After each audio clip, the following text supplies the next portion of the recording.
Hello.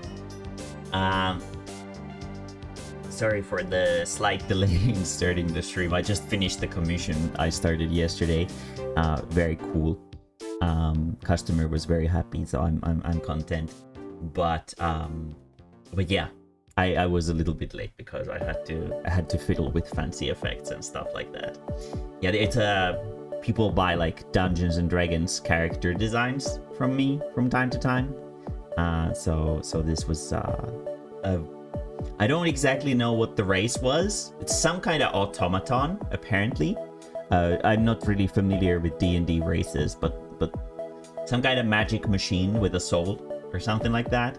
But so yeah, but this particular person always orders stuff from me, just like, okay, so here's a vague idea of what they're like as a character. Here's some money. Do whatever you feel like. so yeah, that's basically Warforge. It might be a Warforge. Let me see.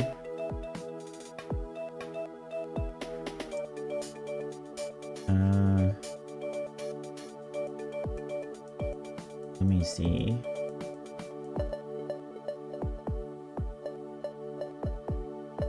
No, wait, this is Pathfinder.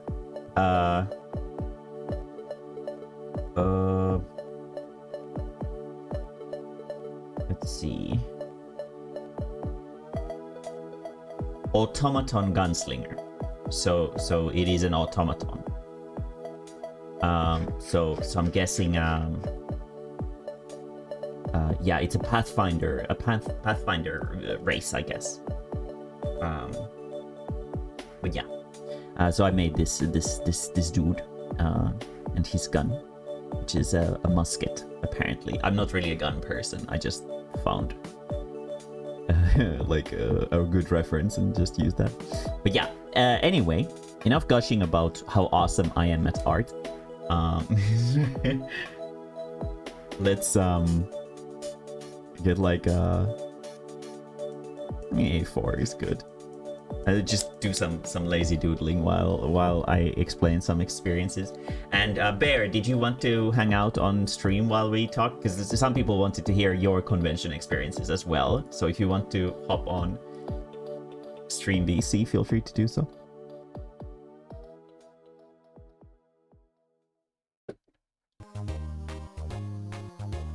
There he is. Very cool. Let me make you a little bit bigger. There we go. Okay. Can't hear anything if you're saying something, by the way. Oh, there we go. Okay, very I good. didn't say anything important. Now we can very much hear you. Oh gosh darn it. I'm sorry, I'm getting a call. God damn it, Bear. Like the frame one he comes onto stream, he's instantly ruining it, as expected of Bear. Very good. But yeah, let me start off my convention experience story from the very beginning. So for anybody who's sort of new or doesn't know what's going on, I was at Tampere Kupli. I'm back. Sorry about that. I'll never forgive you. It was just an important but short call. Very good. But yeah, Tampere Kupli 2023. It means Tampere is bubbly. It's a Finnish comic event, which is used to give out the Comic Finlandia Awards, which is like a very prestigious comic award for comic people in this country. And then there is a 2-day convention, like an anime convention style event, where you'll see your usual anime salesmen and cosplayers and you know, the anime convention stuff. And it's a pretty good time. It's a free to enter event. Hello amico. And with the fact that Desicon kept being like cock blocking me from accessing Desicon last year, I was very hyped to be able to finally go somewhere to sell my shit. So yeah. I finally got to Tampere Kupli, and the plan was to go sell as much as possible.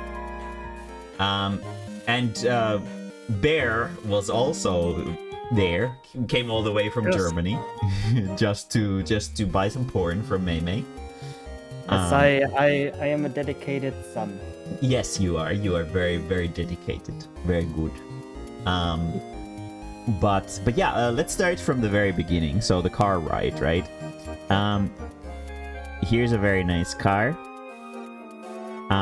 So I came to the convention with my mom, who had a day off on Friday, and I was like, and she was like, I'll drive you because you have this like all of these boxes and stuff. So for a reference, I had like 6 boxes that are maybe like 10 kilograms or so in weight. They're very, very heavy. Books are super, super heavy, and Bear can probably confirm that they were not light boxes. They were not light, but they were not like... I mean, 10 kilos, you can carry that a little bit. Yeah, you can carry that, but you will break your back if you do it very carelessly. Yeah, obviously. But by the way, you might maybe make me a little bit smaller on the stream, because I'm covering up a lot.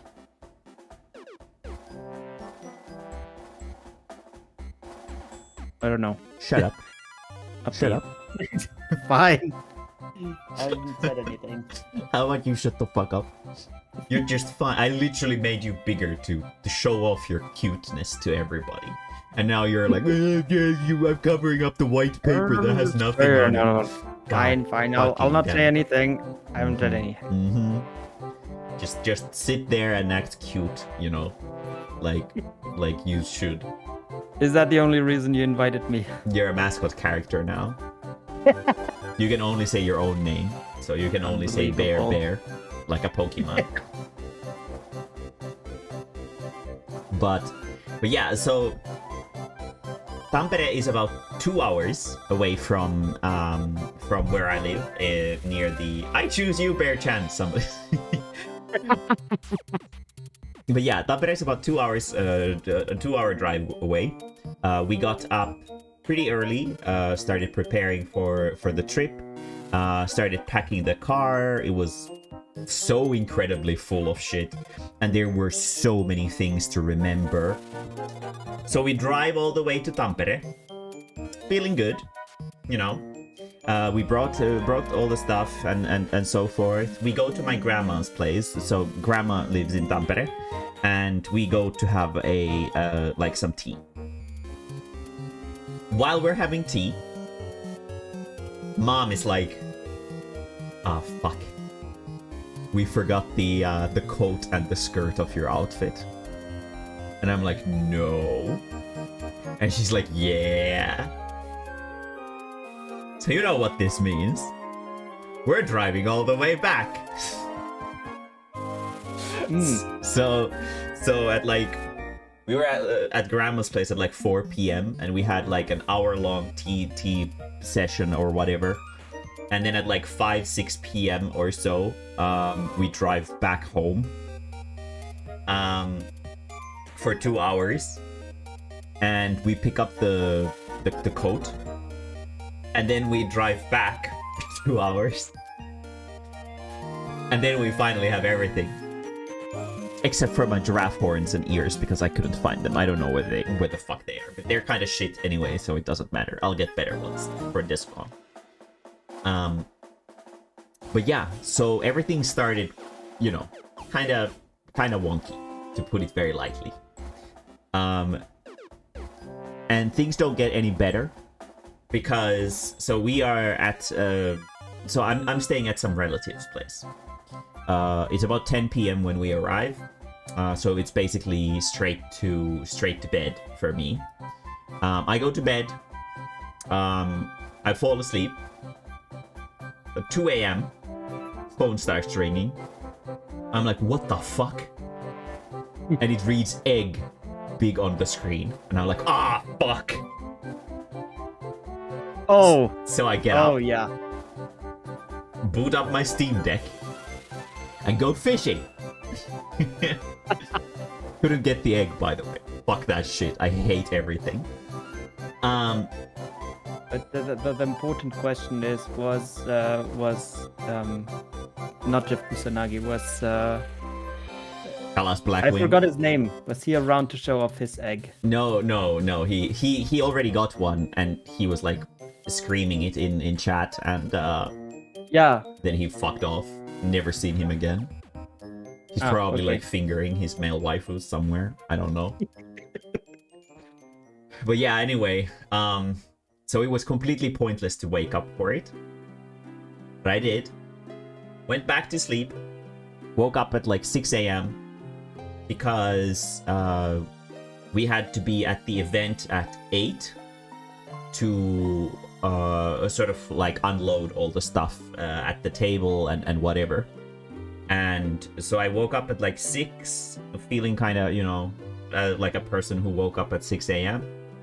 And I get up, I have some like shitty bread, because all gluten-free bread is shit.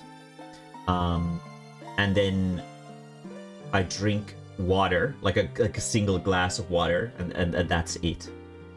And I go to get my makeup done. While I'm putting on mascara, which is the thingy with like the hairy weird thing that you put onto your eyelashes to make them look longer. Or well, it does make them longer, but yeah, I was applying mascara, and then I'm like, what smells so weird?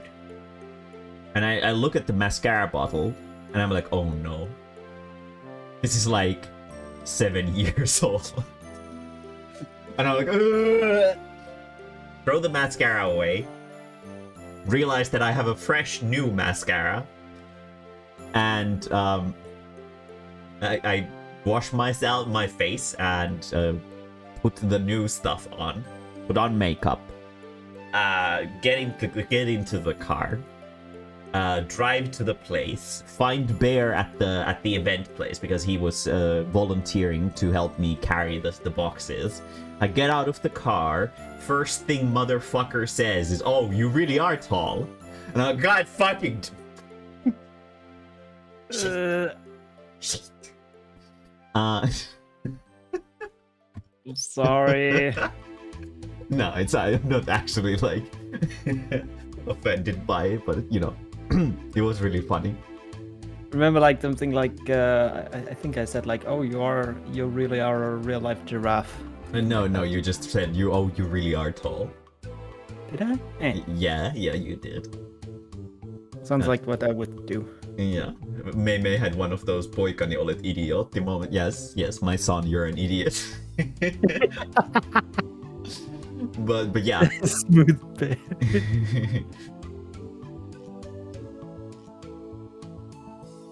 Yes, I did.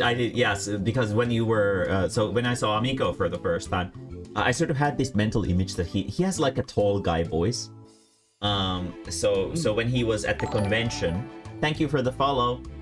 When he was at the convention, Descon specifically, Frostbite, he was laying on the chair in like a very loungy fashion that made him sort of sprawl over it. And I was like, oh, this is a tall boy. And then he stands up and he's like an entire head's height shorter than me. And I was like, oh, I guess it was a ruse. But yeah, Bear was also like a head shorter than me. God damn it. I'm so tall. But anyway, so now we have like Mae-mae and Bear.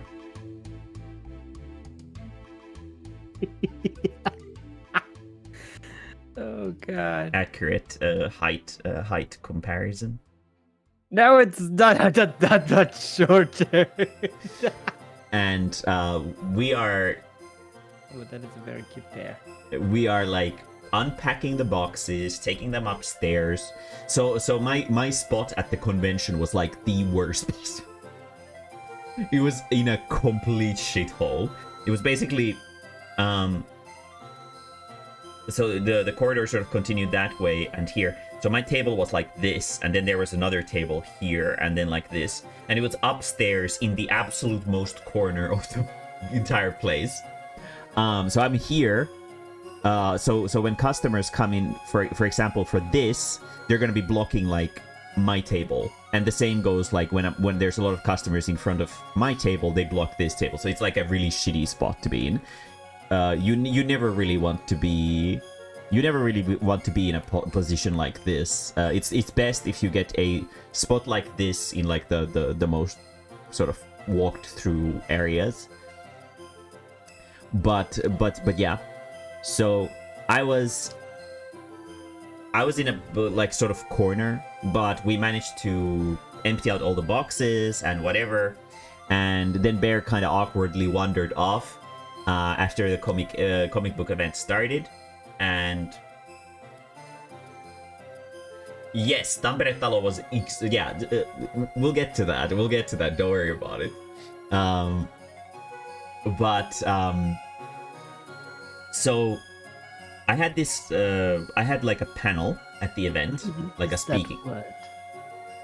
Silitpurkissa means like tiny fish in a can. It's basically to emphasize the fact that it was really stuffed in there. I'm like, ILLI. That is so unreadable on, like, I don't have dyslexia or anything, but that looks, it's confusing my brain hard to right read, now. Yes, yeah. Silitpurkissa. Silli is a species of fish, and purkki is like a can or something like that. But yeah, so it's like 9 a.m. We have finished emptying out everything. I sit down to talk with Bear for a little bit. Then Bear eventually wanders off as 10 a.m. Comes by, because the event opens at 10 a.m. And at 11, so one hour after the event opens, I'm already supposed to have a panel. And it's kind of a bad time because not a lot of anime people wake up at that hour. 11 is too early for anime fans. And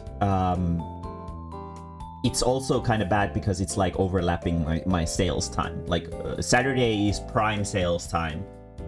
So it would be generally better to have like your panel Sunday or something like that. Especially Sunday towards the end would be like the best. But then probably nobody would come in to watch it either. So it's kind of a tough situation because Tampere Kupli didn't have any like evening shows and stuff like that, which is like sort of my specialty from Desukon and stuff like that, where people enjoy my like adults oriented panels a lot. And it's a lot easier for me to do stuff there because they are always in the evening, so I have all the time of the day to just, you know, do my thing and have a good time. But yeah, so it's 11.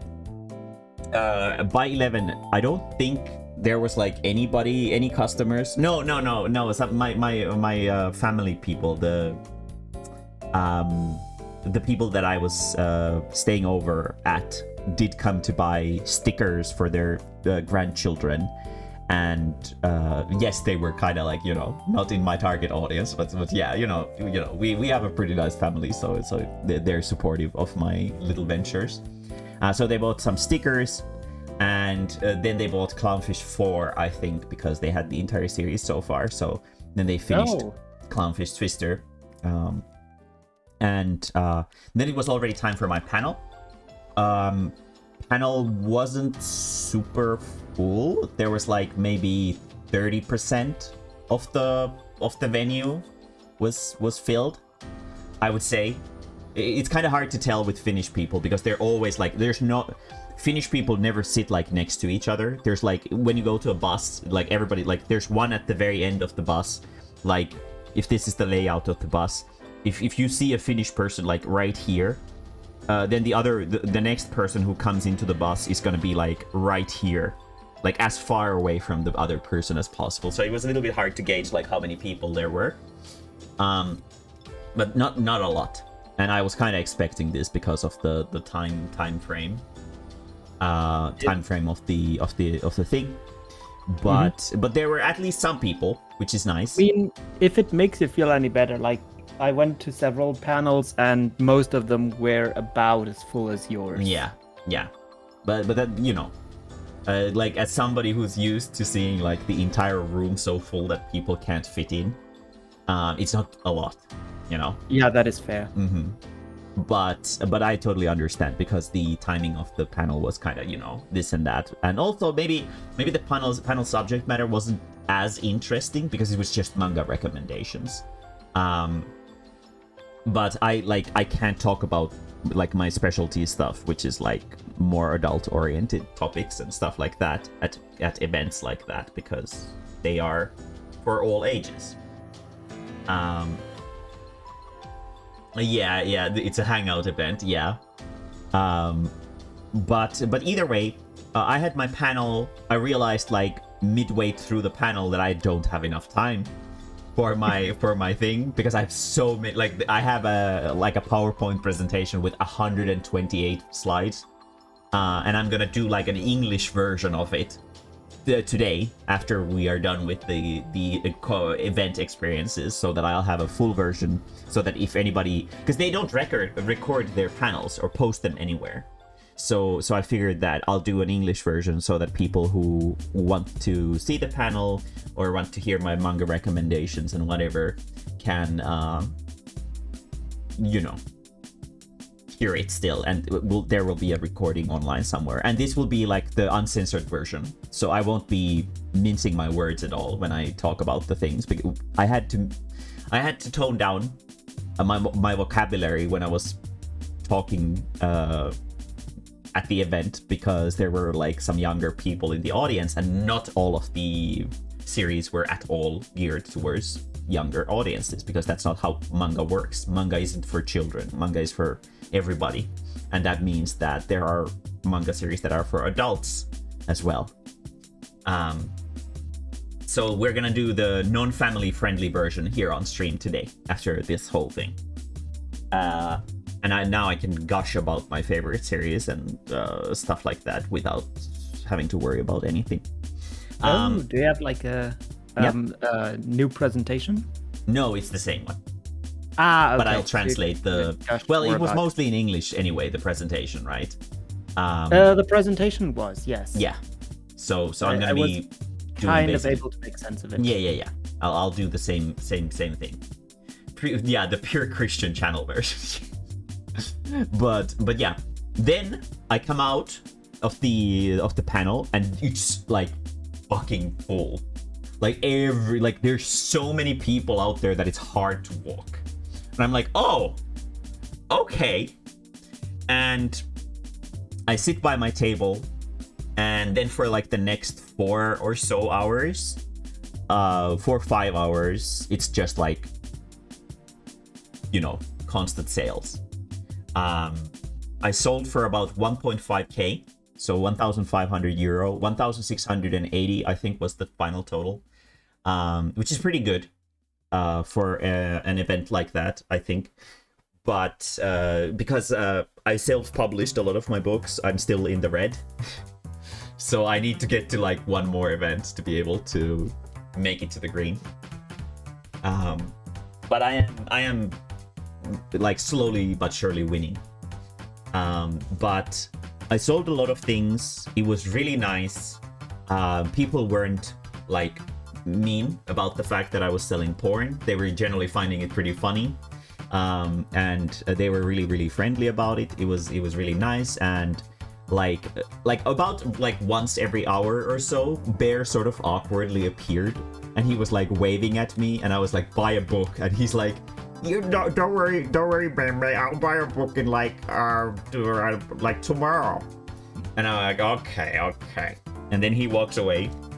And then like an hour later, he comes back and I'm like, buy a book. And he's like, a little bit later, okay. And then he just wanders off again. And then he returns again. And he's like, I'm like, buy a book. And he's like, okay. I mean, to be fair, I did buy 2 books. You did buy 2 books, yes. Yes, this is true. Simmering Variant was the most popular book that I was selling. Simmering Variant was it is. You can still buy it. It's on my Etsy. The link is on the Discord server. Etsy.com/shop/Mae-mae comics. It's an anthology about because like I was at Desicon, like my first like really popular panel was why it is good to draw hentai. I really like drawing porn. It's like a relaxing thing for me. It's sort of like a way to get over artist blocks and stuff like that, and it has kind of like a very special place in my heart. And I spoke in a panel about like all the nice things that drawing porn can do to you, and one of the things was that it can be really good for improving your art quality because you have to draw like things that you never would otherwise, and you can't hide like the fact that, oh, I can't draw toes by like having shoes on the characters, because like who the fuck fucks with shoes on? Well, I'm sure there's some perverts who do it. Anyway, so I made a comic anthology about like my journey from 2016 when I started drawing porn comics to all the way to 2023 to my porn comics, and sort of there's like little contemplation between each chapter about like how I feel like what did I succeed at, what did I fail at, what went well, what went poorly, like how can I improve, and like it's like an analytical porn. And that seemed to really like appeal to a lot of people. They were like, oh, okay, so it's like porn from like the perspective of art. Obviously, it's just an excuse for them to buy porn, but that excuse seemed to work really well. It's like, give them like an intellectual excuse to buy porn, and people will be like, yes, indeed. This is very, very, yes, I feel like an intelligent person for buying this pornographic anthology. It was really popular, and Clownfish 4 was also really popular. Clownfish 4 sold a lot. That was the second biggest seller. And there was even this one absolutely adorable, sweet young person who came over, and they had drawn fan art of Marcia, Maru's mother from Clownfish Twister, who they were a big fan of, and they wanted me to sign it for them. And I was like, my kokoro, my heart, it hurts. It was so sweet. And I was like, god damn it, that's so nice. And there were a lot of people who were big fans of Clownfish Twister who were like, I have to see the finale. So they got the fourth volume. And yeah, so yeah, it was nice, and eventually like people started buying like Spicy Variant as well. Hello Val. So Spicy Variant, on the other hand, was a much more harder sell. I shouldn't say that. It was like the third best seller at the event as well. But Spicy Variant was it's a light novel that you can still buy at my shop. It's a light novel with boobies on the cover. And being a light novel, it's mostly text. So it was kind of hard to sell to a lot of people. But there were also a lot of girls, especially, who were like, I actually really prefer for it to be a book. Like, that's more what I'm used to in terms of like erotica. So they were like, they were just like super like receptive to the idea of buying like a hentai light novel. there was this one like turbo hardcore person who was like I like to write like fan fictions online, and I'm kind of wondering if I should like include my personal kinks into it or not. And I was just like, bro, just do it. You can do it. It's okay. When it comes down to doing personal writing stuff and whatever, I feel like you shouldn't sort of repress your own desires and feelings when it comes down to expressing yourself creatively, or you'll just burn yourself out. And they were really interested in Spicy Variant, and they were like, does it have scat? And I'm like, no, it does not have scat. For anybody who's not familiar with the term, it means poopy porn. And I was like, no, there is no poopy porn in there. And then she was like, okay, then whatever there is, it's okay with me. So it was a very experienced hardcore porn consumer, and I was really impressed. Pretty cool. Most people who bought Spicy Variant seem to be like sort of we have like they seemed like they had experienced some life. So yeah, it was a good time in terms of selling porn. I had no bad experiences whatsoever selling porn, which was like the highlight of selling stuff by far. But yeah, then Bear also came to buy porn, and I also signed his copies, and I also doodled some stuff into your book. Yeah, you drew me a very beautiful bear. Yes, I did, into your porn book. Very good. You can send photos of it on the Discord server if you ever feel like getting one. Do that. Yes. Yeah. You should. But Bear came over. He bought Spicy and Simmering Variant. Did you buy anything more? You bought some stickers too. But that was later. Stickers, but yeah. But Spicy and Simmering Variant were the ones that he bought first, and I was like, now you have something to like spend your time with, because Bear had some issues with his like plane situation, right? You can probably tell that story. Yeah. The thing is that on Monday 27th, there was a very big strike in Germany. They always do this. It's called a warning strike in German, where like when the contracts between the unions and the employers end, they usually do like a 1 or 2 day strike just to like flex.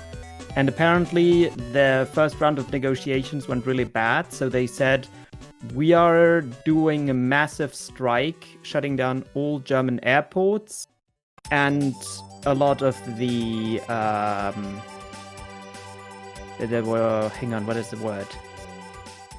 Like trains and buses, and even some of the Autobahn, some of the highways. Mm-hmm. And so, 27th was the day I would have gone back. So that had to be cancelled.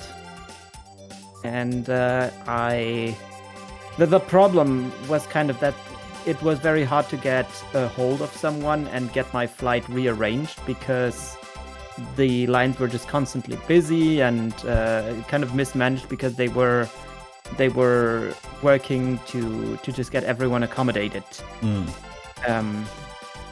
And of course they made a mistake, and I had to call again, and whatever. It was kind of complicated, but it also kind of took away from me enjoying the Tampere Kupli.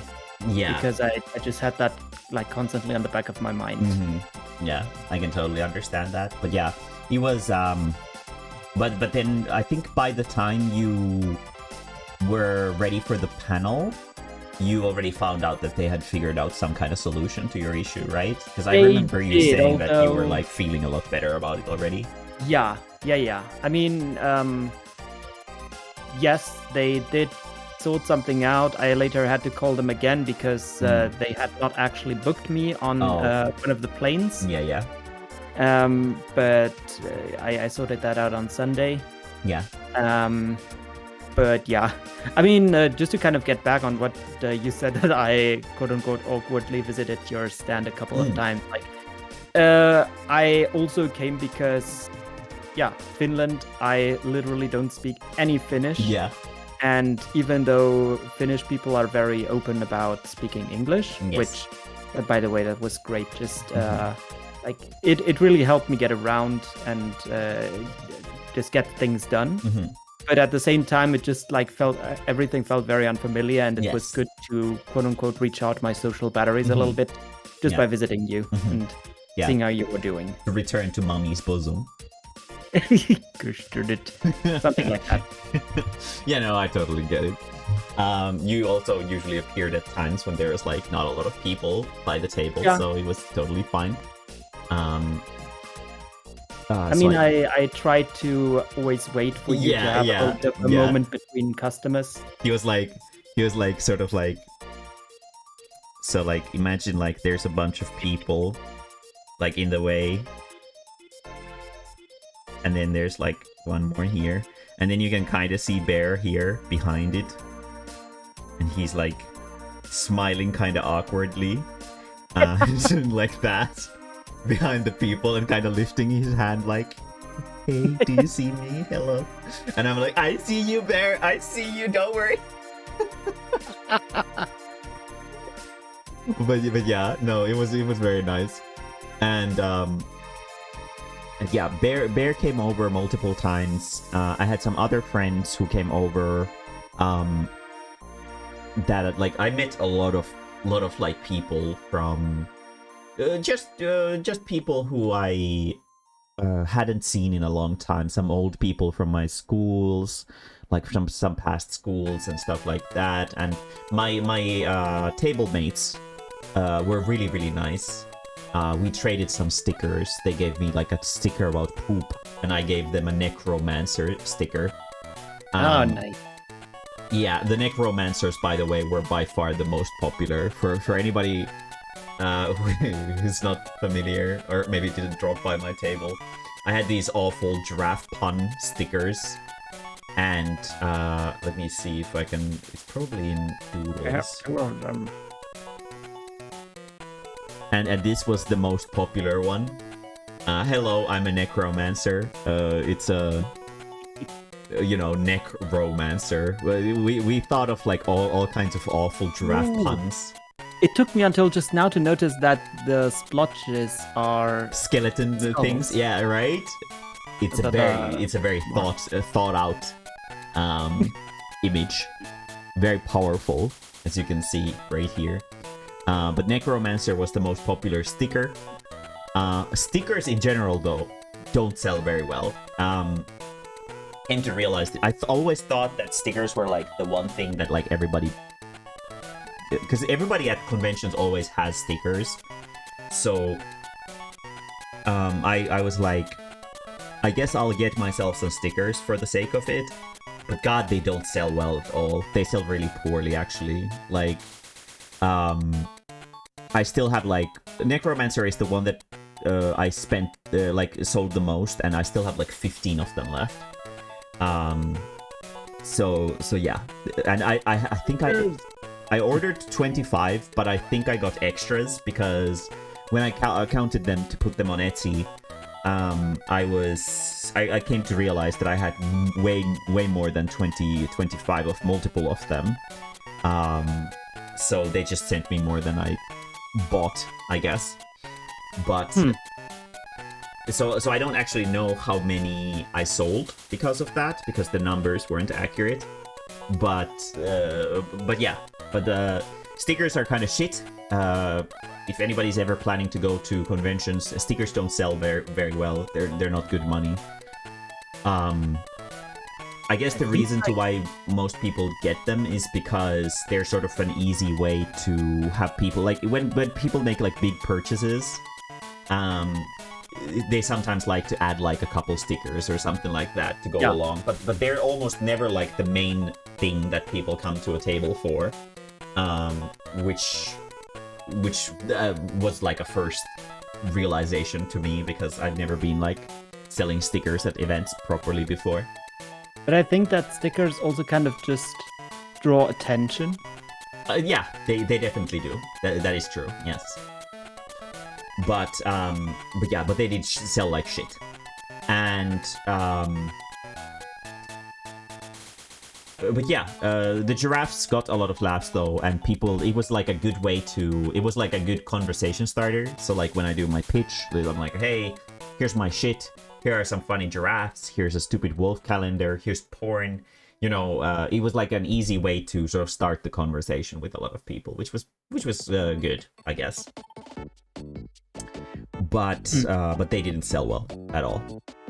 And I don't think I was looking around and I saw a bunch of other people selling like fan art stickers and whatever, and they weren't selling very well either. So I'm guessing, when you really think about it, what the fuck do people do with that many stickers? Like nothing. There's nothing you do with stickers. They're like completely sort of like moot items, because you eventually you're gonna run out of space on what to stick onto your walls and whatever. But yeah. So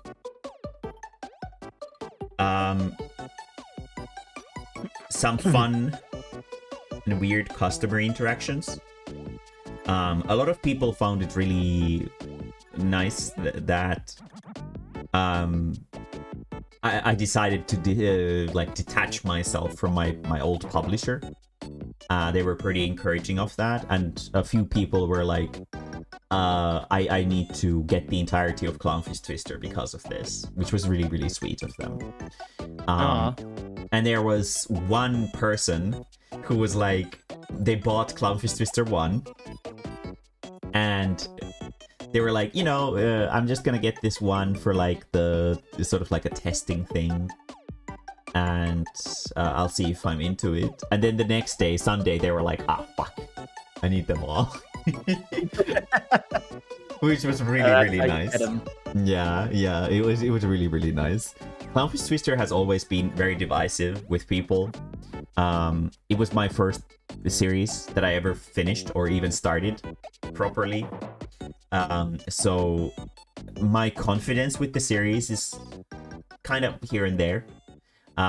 It has, like, I've had my personal hate threads on the Finnish 4chan Ylilauta and stuff like that, about where people just make fun of me for the series and stuff like that. And people have said a lot of really mean things about it. But that's like the same thing for all Finnish manga ever. It's been the same for all of them. So my confidence in the series wasn't like super high. And the ironic thing about it is that I think there's probably more people who like it than people who dislike it. But because Finnish people, it's just in our culture that if you like something, you're just quiet about it. You're just like, I like this, but I'm not going to tell anyone. I'm just going to sort of silently enjoy it in my own privacy. But if you dislike something, you have to make as much noise about it as possible. So it's very easy to sort of get into this sort of headspace where you think that like everybody hates it, right? Yeah. So unfortunately. Yeah, so because of that, my confidence with Clownfish Twister isn't like insanely high, even though it's a very precious series to me, and I still think that even though the art is kind of shit, the story is pretty enjoyable and fun, and the characters are like something that is like pretty easy to get invested in. Yeah, I agree, I think. But yeah, it was really nice for me to see that there were people who weren't familiar with Clownfish Twister who got the first book, and then they were like, oh, this is actually pretty good, and then they bought the rest. So that one really sort of stood out to me. And then there was this one guy who was like, I need all of these because I want to support your stuff. And that was super nice of them, and I really, really liked that. It's hard to be an artist in Finland. It's even harder to be a comic book artist, and it's even harder to be a manga comic book artist in Finland. So it's always like going to these conventions and stuff is always like really good for my heart, because I get to see that there are people who enjoy my stuff, and it feels really nice. Uli Lauta is a cesspool of garbage. I think, you know, that's kind of the point of image board sites like that. But yes, but I did have my because like Clownfish Twister is kind of the main reason to why it's so divisive is because it doesn't appeal to either extreme of people. So it doesn't appeal to the like people who want to the people who find like let's say sexual minorities super cringe, and people who want to say like edgy shit about social justice and whatever. It doesn't appeal to them because it does have some themes of like discovering your own sort of sexual identity and stuff like that. But at the same time, it isn't appealing to people who belong into the social justice thing because it doesn't preach what they want you to preach. It talks about like men. It talks about it's very fetishizing. It's very erotic. It's for a male audience, and it's quite like crude and violent, which doesn't really appeal to that extreme either. So I've been blasted from both directions. The other ones calling me a social justice warrior, and then the other ones calling me like a fetishist pervert, because you know. Well, most of the people who call me all of these things, they didn't actually even read the comic. They just saw some pictures or stuff like that, so they just make fun of it. Like, there's this site called Goodreads.com, and there's this one quote-unquote review of Clownfish Twister there, which was made by a girl who was at a Japanese class with me. She really hated me because I was better at I was more Nihongo Jozu than she was.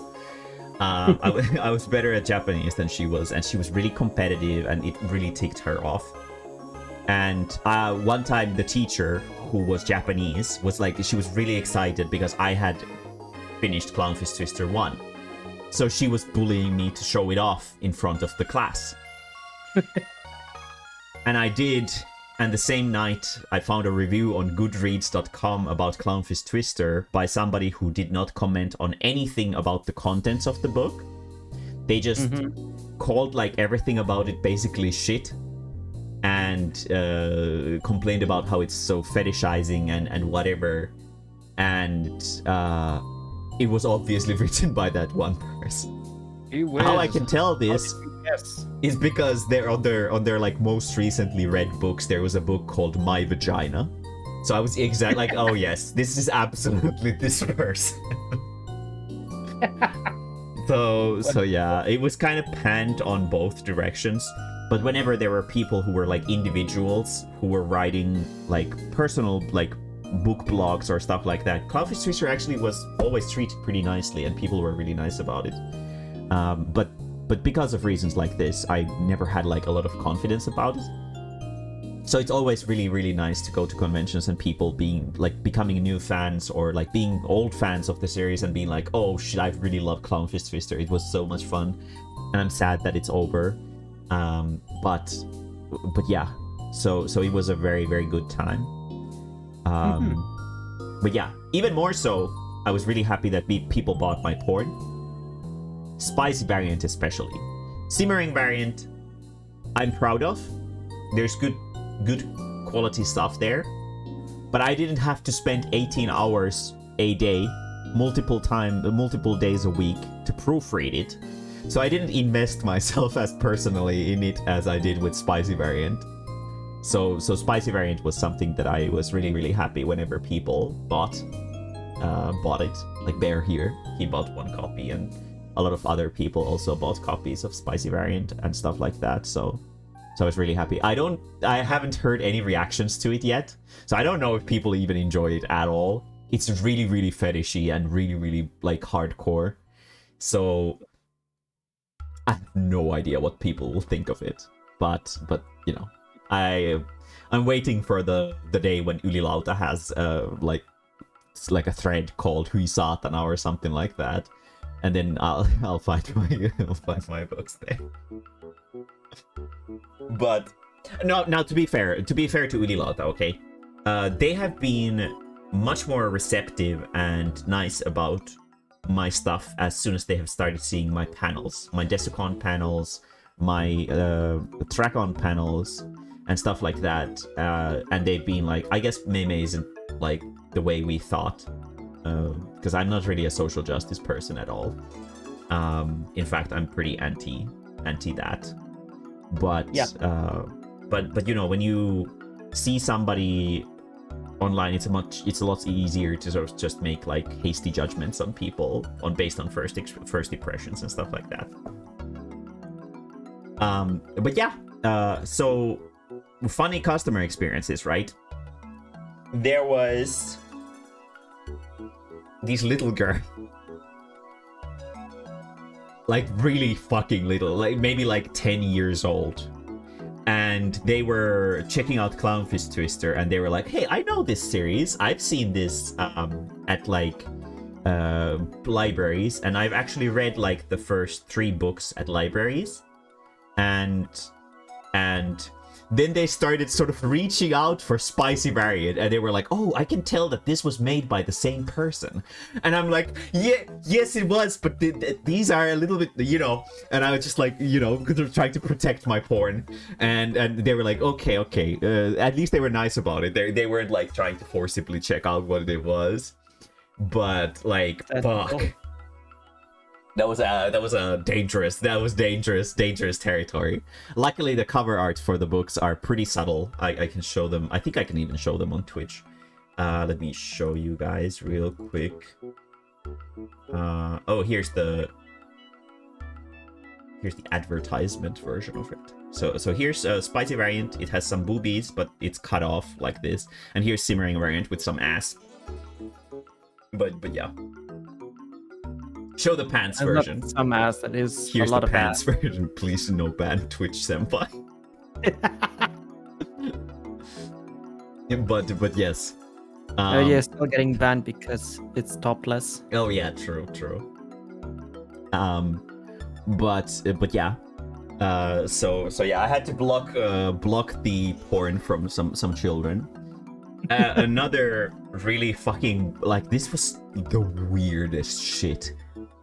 There was this grandma, maybe like 70 or so years old, who came to the table, and I did my pitch, and they were like, oh, that's really nice, I want to support you.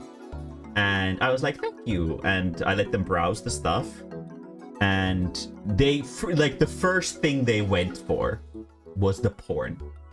The grandma, who was like 70 years or 60 years old, fucking frame 1, the first thing they do is grab the porn. And the first comment to the porn was, why is this not in Finnish? And I was like, what the fuck do you mean? Who the fuck reads porn in Finnish? And she was like, I do. And I was like, fuck.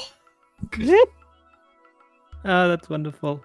I mean, I think like when you are a certain age, you just like, you don't give a fuck anymore. Mm-hmm.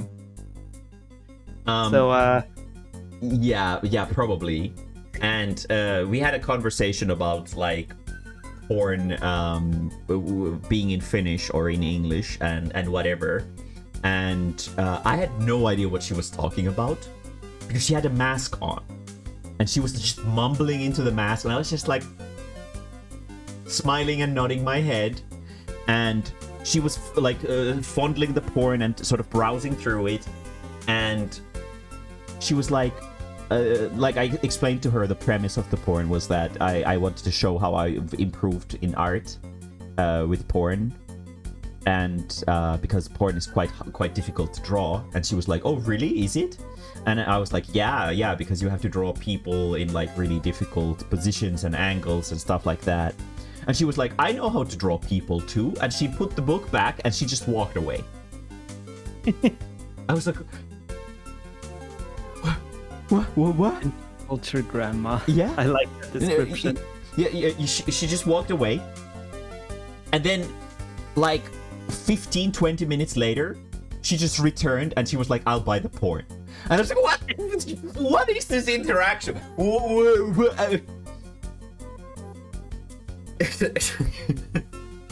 So I sold her porn, and she wanted me to doodle something into the thing and give her like a personalized text in there and everything, and then she just bought some porn, and I was like, okay, cool. Nice. Yeah, anteeksi, mutta mitä vittua? Yeah, exactly. Excuse me, what the fuck? But yeah, grandma did buy some porn. And then other nice things. Some like big shot cartoonist, like a. Well, I shouldn't say some, but it was like a big shot cartoonist, Finnish person who I actually am familiar with. Like I know their works and stuff like that because they were. Like they're one of the few people from Finland who have had a comic featured on Webtoons, like as one of the sponsored series, like Webtoons sponsored series.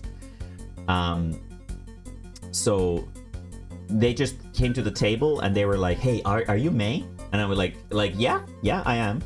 And they were like, "Oh shit! Like I've been going through so many events and like I've seen your stuff." I've seen your works, I've heard about you, but I've never seen you in person at these events. And they were like asking me about contact information because they wanted me to be like, because like there's not a lot of people in Finland who draw manga. In fact, I think I'm the only one. So they wanted me to come talk at, I think, Helsingin sarjakuvafestarit, which is a Helsinki comic book festival, about manga. And then when they found the porn, they were like, "Oh shit, you have porn too?" And I was like, "Yeah, I do." And we talked about like comic education and like the issue with a lot of young people who are really into manga who want to start with One Piece, like as in like people who want to start drawing manga instantly think that yes, I need to start with the longest possible series, so then they end up giving up because they don't ever get the feeling of finishing a comic book. And we had a lot of opinions that we shared about comic books and making comics in general. And I was sharing some of mine to them, and they were really nice about it. And when they discovered the porn, they were like, I have a friend who also draws porn, and I wanted them to talk about porn drawing at an event, so I could maybe ask you to join that as well. And I was like, yeah, like I'm more than willing to come into these kinds of situations. And yeah, so I did some networking as well with like some big shots in the Finnish comic book industry, which was really nice. I've never in my life been acknowledged by anybody of any sort of stature, unless they have wanted to cancel me on Twitter. So it was a very nice change. To have like one of the big shots of Finnish comic book industry and somebody who was more in tune with like the more modern comic book, the side of things as well, sort of coming in and sort of acknowledging my existence. It felt really nice. So yeah, it was very nice. And they were like, "Can you send me the receipt for the porn so that I can write it off, like get a tax write-off for it, like do it as a business expense?" And I was sure. Yeah. So yeah, so the porn was a business expense, quote unquote. There were a lot of like people who I never expected to buy porn who bought some. There was like one like teacher who was like, they were like they were doing like a support group for young teens of a rainbow variety, so like LGBTQ, and they were like, Clownfish Twister seems like something that they might enjoy, and yeah, I could see that. It's a little bit rough or like wild, but it has a lot of those thoughts that I go into being a little bit on the less, I guess, normal spectrum when it comes down to your sexuality and whatever. And they were like, it's okay if it's a little bit spicy, as long as there's no like dicks or pussies visible. And Clownfish Twister is, you know, you can sell it at bookstores, so you know it doesn't have any of that. And I was like, as long as you're okay with it having like bare boobies, it's all good. And they were like, yes, bare boobies are totally fine. And then they bought porn for themselves. And I was like, nice. There are so many people of culture, and like the funny thing about it is that most people who bought porn were women. I don't know if this is because like Finland has this thing called äijäkulttuuri, or like dude culture, I guess. Where the idea is essentially that like you have to be like a real man, and like if you have any emotions, you're a pussy, and like whatever. It's basically like this really primitive bro code. Yeah, bro code. It's like a very primitive Chad culture, I guess. And because of this, a lot of Finnish men, especially, are kind of awkward with buying even manga and like stuff like that. Like if you see a burly ass dude buying like a copy of Yurukamp, they probably will hide it to the end of their life, that they like reading comics about adorable girls going camping. But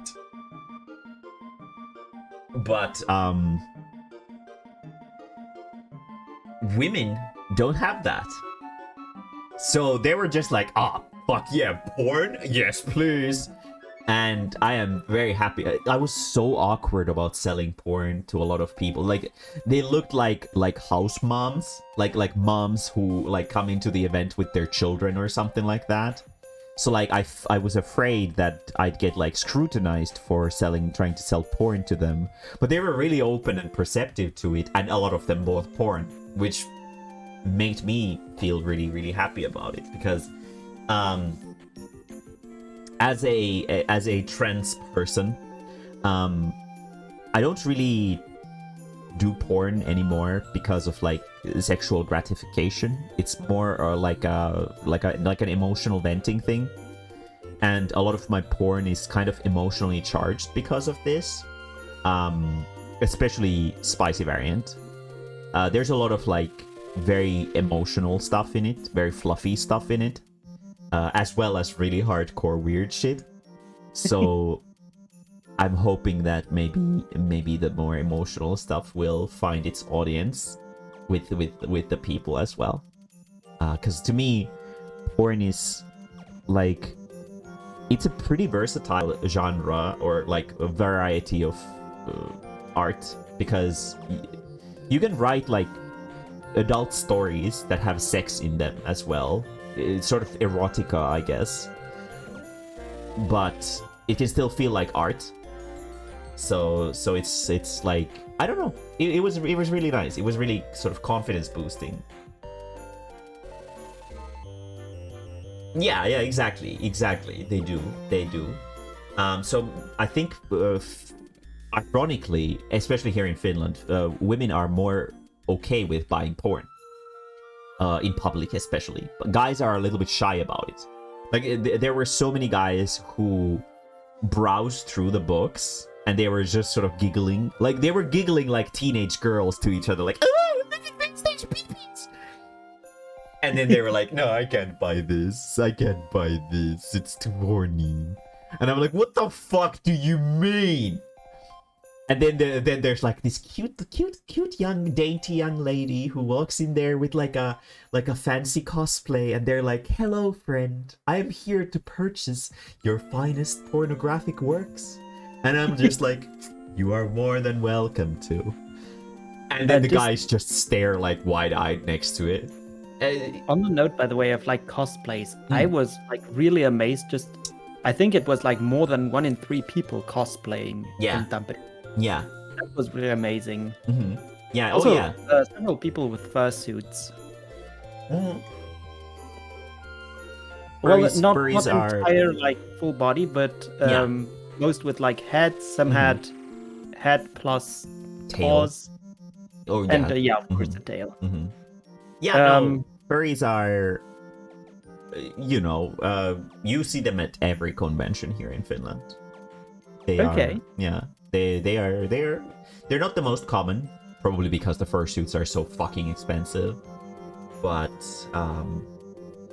but yeah, I'm glad that you saw, like you said that there were way more cosplayers there that like at TwitchCon or whatever it was. I mean, of course, TwitchCon is like, it's not quite as cosplay heavy, or the theme, I guess, doesn't lend itself quite as well. But even so, like I've been to Gamescom as well in Germany a couple of times, and there's like a couple of cosplayers here and there, but I've never seen them with that kind of density. Yeah, I think Finnish people really enjoy cosplaying. It's I think so, yeah. yeah, I think it's like just people in Finland in general just really like cosplaying. So whenever you go to these conventions, it's like you'll see like maybe more people cosplaying than not. So yeah, so it's so yeah. it's definitely motivating. It is, and I highly Or people recommend. with like such elaborate cosplays as well. Yeah, and then it's like easier to sort of get into cosplaying yourself as well, because you see a lot of cosplays of different levels and stuff like that. So did you hear that the dealer's hall was? Yes. Okay. So with the cosplaying thing, there were so in total. So I know the organizer of the event personally. That's how I got in so easily.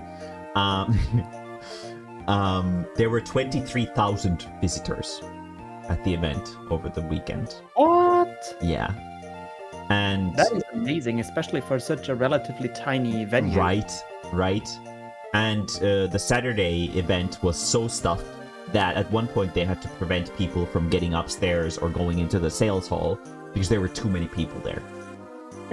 So that is amazing. Yeah, everybody was consuming all of the oxygen, and it was really noticeable upstairs as well, where like your eyes would get like insanely dry really fast, and my voice was completely dead in like x amount of hours after trying to like pitch my stuff to a lot of people and whatever. But yeah, it was super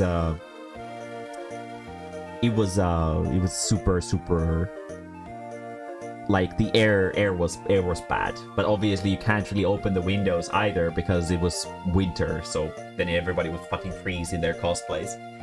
Technically it was spring, but fucking Finland has like 2 months of summer from what I understand. Yeah, something like that, yeah.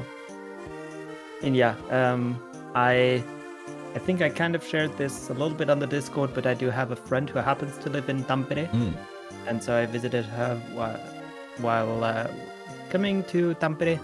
Yes. Was like a funny coincidence. Yeah. No, that's it's nice that you had some ulterior motives as well. Yeah, I mean, I legit didn't know that she lived in Tampere because we were just kind of private about each other's lives. And then I said at one point, oh, hey, Tasha, I'm going to Tampere to visit Mae-mae and buy porn. And she was like, oh, really, in Tampere? I was like, yeah, maybe I can like take one day to go like to the Helsinki area. I imagine you live around there. Actually, I live in Tampere. Oh. And that's how that came about. Very convenient. Yes, we spent one day. I mean, I kind of misread because the Tampere Kupli actually went on from like 22nd of March, I think. But most of the programming was not only in Finnish, it was away from the venue. Yeah. And just kind of happening all over, and not really quote unquote good for a foreigner. So I spent just like those days exploring Tampere. Yeah. And did you get Koti pizza? I did. Texas was not Monster. Bad, but Dog's Touch. Did you get Texas Monster? That's the best one. No, I didn't. God damn it! You failed. You just hoping to get like quote unquote some greasy goodness. Yeah, no, I do remember distinctly saying that you should get a monster pizza. The monsters are good. Okay, well, unfortunately, I did not. But yeah, I did get. Yersu is spreading like just wrong thing in chat. He should get cancelled on Twitter. Yeah. Maybe I have to go back to Finland one day just to get kotipizza. Yeah, we need to get some kotipizza. Well, I can't eat kotipizza anymore because I'm apparently I have keliaky, so fuck me, I guess. But at least you can get kotipizza and I can just watch and cry next to you. So that's nice. No, but just like while we're on the subject, I mean, we had a nice dinner. We did with Friendo and with Mae-mae. Yeah, we had so on Saturday because so I was so busy with the selling and stuff, and there were people who wanted to talk to me and stuff like that. So I was like, after I'm done selling, let's go have some food. So we went with Silky and Bear to a Chinese restaurant, and we had some nice talk. We chatted and got some nice socializing in, and we had some nice Chinese food. It was pretty good. It wasn't the best Chinese food that I've ever had, but it was decent. It was. And yeah. Their gluten-free pizza is not good for you. They taste like shit. Like the gluten-free base is just not good.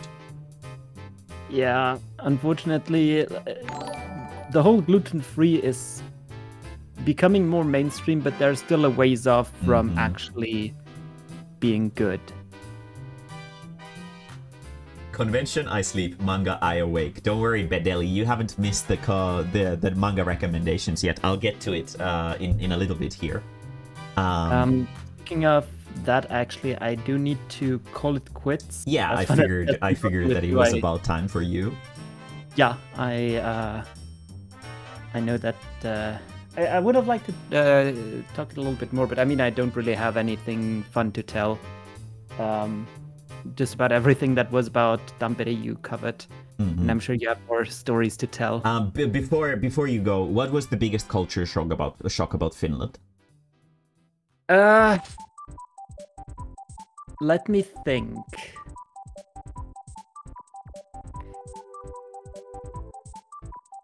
Okay, this might sound a little bit stupid, but it was the payment system on the buses. Okay. Just like I don't know, for international viewers, the thing where you select your zones on a little machine next to the bus driver, and you either have like a prepaid card that Finnish people have, or you pay with your credit or bank card. And what I really enjoyed is that the ticket is quote unquote attached to your bank card. So if you switch buses and you select your zones again, it will still realize, oh, this is this same person that already booked a ticket. It's still valid for the 90 minutes. And so that was really fascinating to me. I know that like in England, in London, you have the so-called Oyster card, which is prepaid, and you scan it at the entrance and at the exit to see how far you went. But you don't really have anything like that in Germany. You have a subscription card, which, I don't know, you pay like 60 euros a month for something, and then you get a zone within which you can use the card. But for most trips, you still need to go to a machine and you need to manually enter your destination. And you pay, and then you get a paper ticket. Yeah, that's kind of cringe. Yeah, that was a quote-unquote culture shock. Okay, so you enjoyed the Finnish public transportation? Oh, yes. Okay. I mean, I had to, since there was no way I was gonna walk like a kilometer and a half from the city center to my hotel when everything was snowed in. Okay. But yeah, that was something. I mean, obviously Finland is still it still has that Western culture. Yeah. It's not like super different from Germany or whatever. So I didn't get like a huge shock. Yeah, it was probably pretty similar. Yeah, but still very enjoyable. And like I said, I had a lot better time since people could speak English, so I got by fairly well. Very good. Very good. I'm glad you had a Anyone good vomit on the bus experience. didn't smell vaguely of pee. It did not, luckily. Honestly, I haven't really been to a lot of buses where it smells like pee. But I have seen some like drunkards who could have very much peed in the bus. To be fair. Yeah, the Finnish polar bears, as we call them. Ah. But Yeah, yeah. we don't talk about the polar bears. No, we don't talk about the polar bears. Those are the weirdos of the family. Anyway, yeah, I gotta go now. Yes. I'll watch the VOD for your manga recommendation Very good. panel. Very good. And if you talk shit or anything, I'll know. Okay. I'll see you later then. Anyway. Thank you for joining me. Thank you so much for having me. Very good. No problem. It's always fun being on your stream. Of course it is, because I'm here. Yes. Take care, everyone. Bye, yo. Bye. Okay, now that Bear is gone, we can call him a furry again. Anyway. So... Where are you supposed to go to your D&D thing? Just, you know, don't mind me. Could draw Bear Chan. True. But yeah, it was a good time. Saturday I sold really well. I got about €1,000 on Saturday alone, and then Sunday I got the remaining 500. So it was pretty nice. Also, it was like, yeah, Tampere has this restaurant called Half Moon or something, an Indian restaurant. The price is a bit high, but holy devil, the mother of Lucifer, the food is so good. I need to check that out. Maybe if I get to Tracon or something like that to sell. Right. As soon as it started with the I was like, should I skip this? I don't know what the song is. This is like an obscure Nintendo music. Let's skip that. I don't like that very much either. But yeah. So Sunday came. Sunday was a lot more relaxed. I kind of just sat around and talked to a friend. And I was selling a lot of stuff. And I was honestly really surprised at how many people still bought stuff on Sunday as well. I hung out with some friends. Sometimes conventions, to some types of people, I feel like they're a little bit awkward. And they sort of find themselves near me because I'm kind of talkative, and I can make it feel like you're not alone at the convention. So there were some people who came in just to hang out sort of with me while I was selling. But they didn't really stand in the way or anything like that. So they were pretty nice about it in general. And they were quite understanding. And one was even advertising my wolf calendars. And I think I got like 1 or 2 sales because of the aggressive marketing. So it was nice. And then yeah, I sold it for about 1.5k on in total. So 500 on Sunday. So the overall score was pretty good. I was happy with it, although still in the red. And then it was time to unpack all of my stuff and carry all the massive boxes into the car. So the boxes, they have like 80 copies of per box. Obviously, I wasn't selling anything like that. I don't sell that many. It's really hard to sell that many books in a single event. Maybe I sold like about 80 books in total, I say. But selling like 80 of a single book is like, nah, it just ain't happening. But yeah, so I still had like really, really heavy boxes to carry home. So I carried them into the car. We went to get some junk food with mom, and then we drove home. And I felt really, really tired, but feel pretty good about it. Tampere Kupli, there's something about it. I have never had a bad experience with the Tampere Kupli, which is really, really weird considering it's not really an anime event in the first place. I've had like only the last 2 Desukons that I've been to have been like pretty purely positive experiences. Everything before that, I've always had to deal with like people being like real shitlords in one way or another. The first Desukon that I was ever selling at, some asshole tried to cancel me on Twitter for it. And then the second ones, and for the first few porn panels that I had, there were like these really dedicated people who just absolutely despised me, who would like write really, really mean comments to the anonymous comments of my panels, like really, really hateful comments.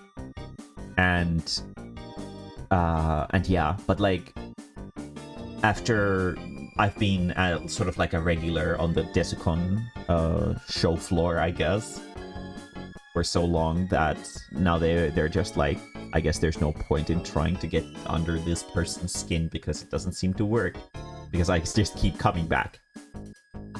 So now I haven't had any like nasty comments and stuff like that after that. And actually, like the last panel that I did in Frostbite, people were like really, really into it. There were so many people who came to see me after the panel to talk about how much they enjoyed the panel and stuff like that. So you know, slowly but surely, like things are changing, and it's nice. But Tampere Kupli has always been pretty nice, and now that it was the first time that I was selling stuff for myself, I felt a lot more motivated to sell my books because I actually made some money for them, which I've never done before because my publisher took all of my money for my books in the past. And yeah, so it was like a really refreshing experience, I guess.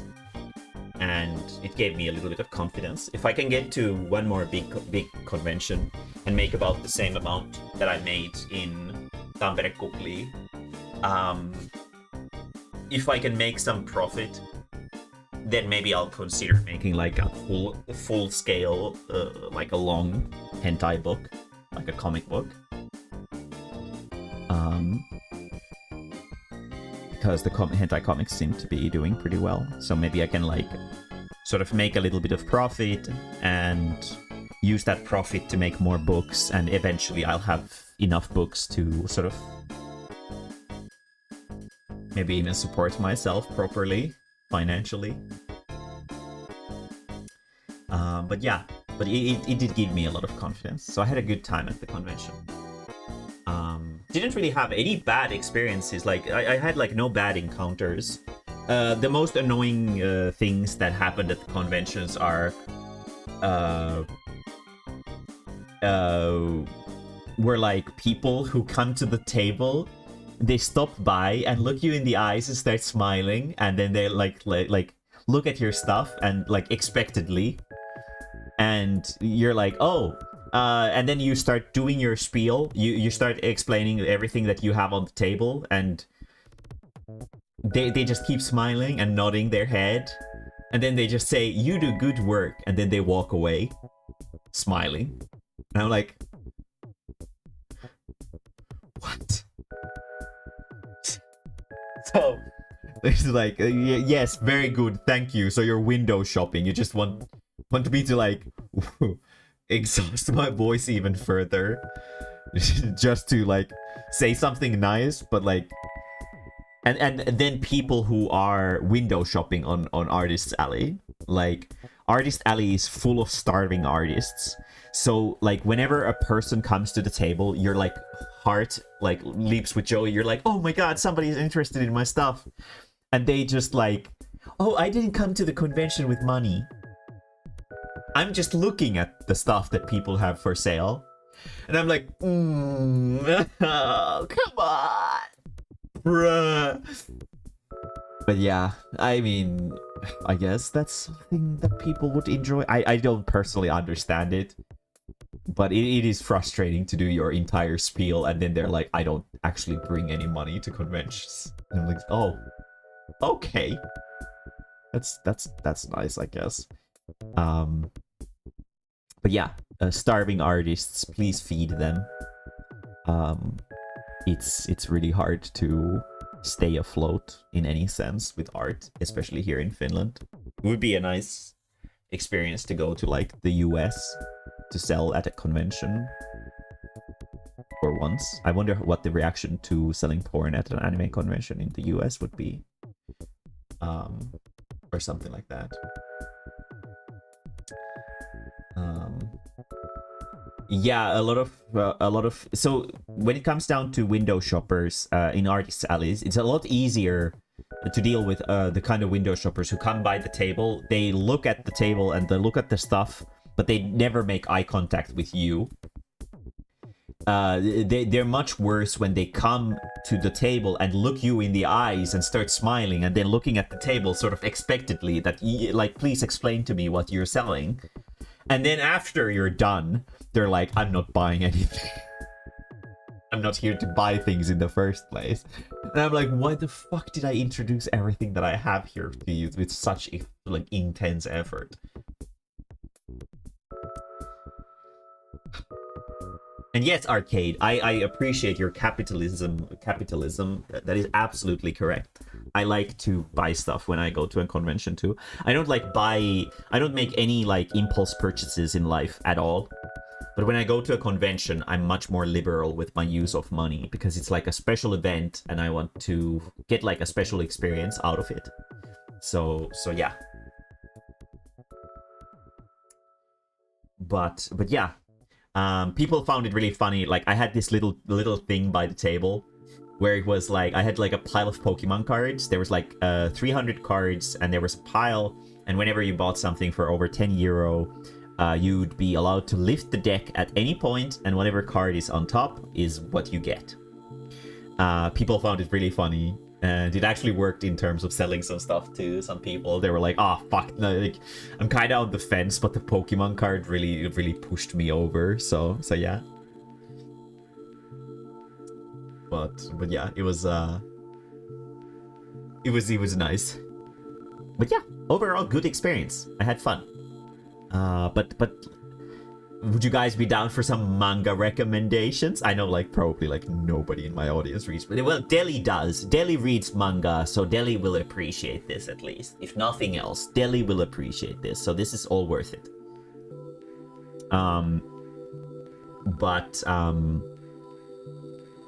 I have this PowerPoint presentation here. Called almost every genre's like manga recommendations, and I was let me swap to this. There we go. And this was like my thing for the event. Fear not, it will not be in Finnish.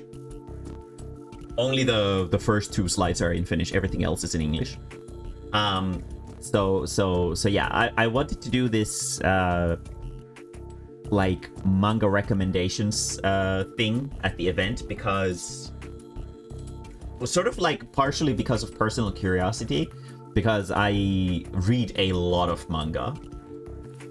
I read a lot of manga, and I wanted to sort of test myself to see if I can find some comics that I've read in like every single genre. So it was almost every genre manga recommendations, because I couldn't find anything in wuxia, which is like Chinese mythos based comics or something like that. So yeah, so I have a manga recommendation from every single genre, and these are like, so some of them are more well known, but most of them are a little bit more obscure. So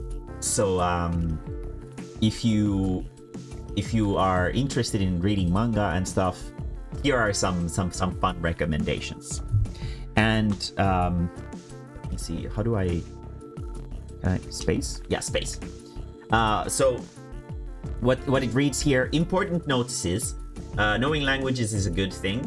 This doesn't really apply here because the audience in here probably all speak English, and all of these comics are available either in English.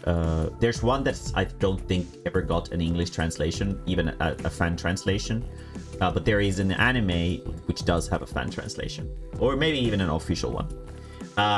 All manga is definitely not for all ages, which is not an issue because my streams are tag mature. So there will be some more extreme examples of manga. And then we have these warning cats here. We have green cat, we have yellow cat, and we have red cat. And every single manga has a cat at the start to sort of imply like what level of spice they have, right?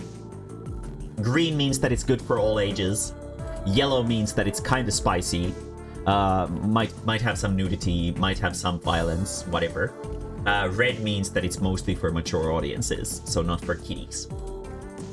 But yeah, let's get started with my thing, because now I have all the time in the world to recommend shit to you. Everything from this point onward is in English, so you don't need to worry about this shit.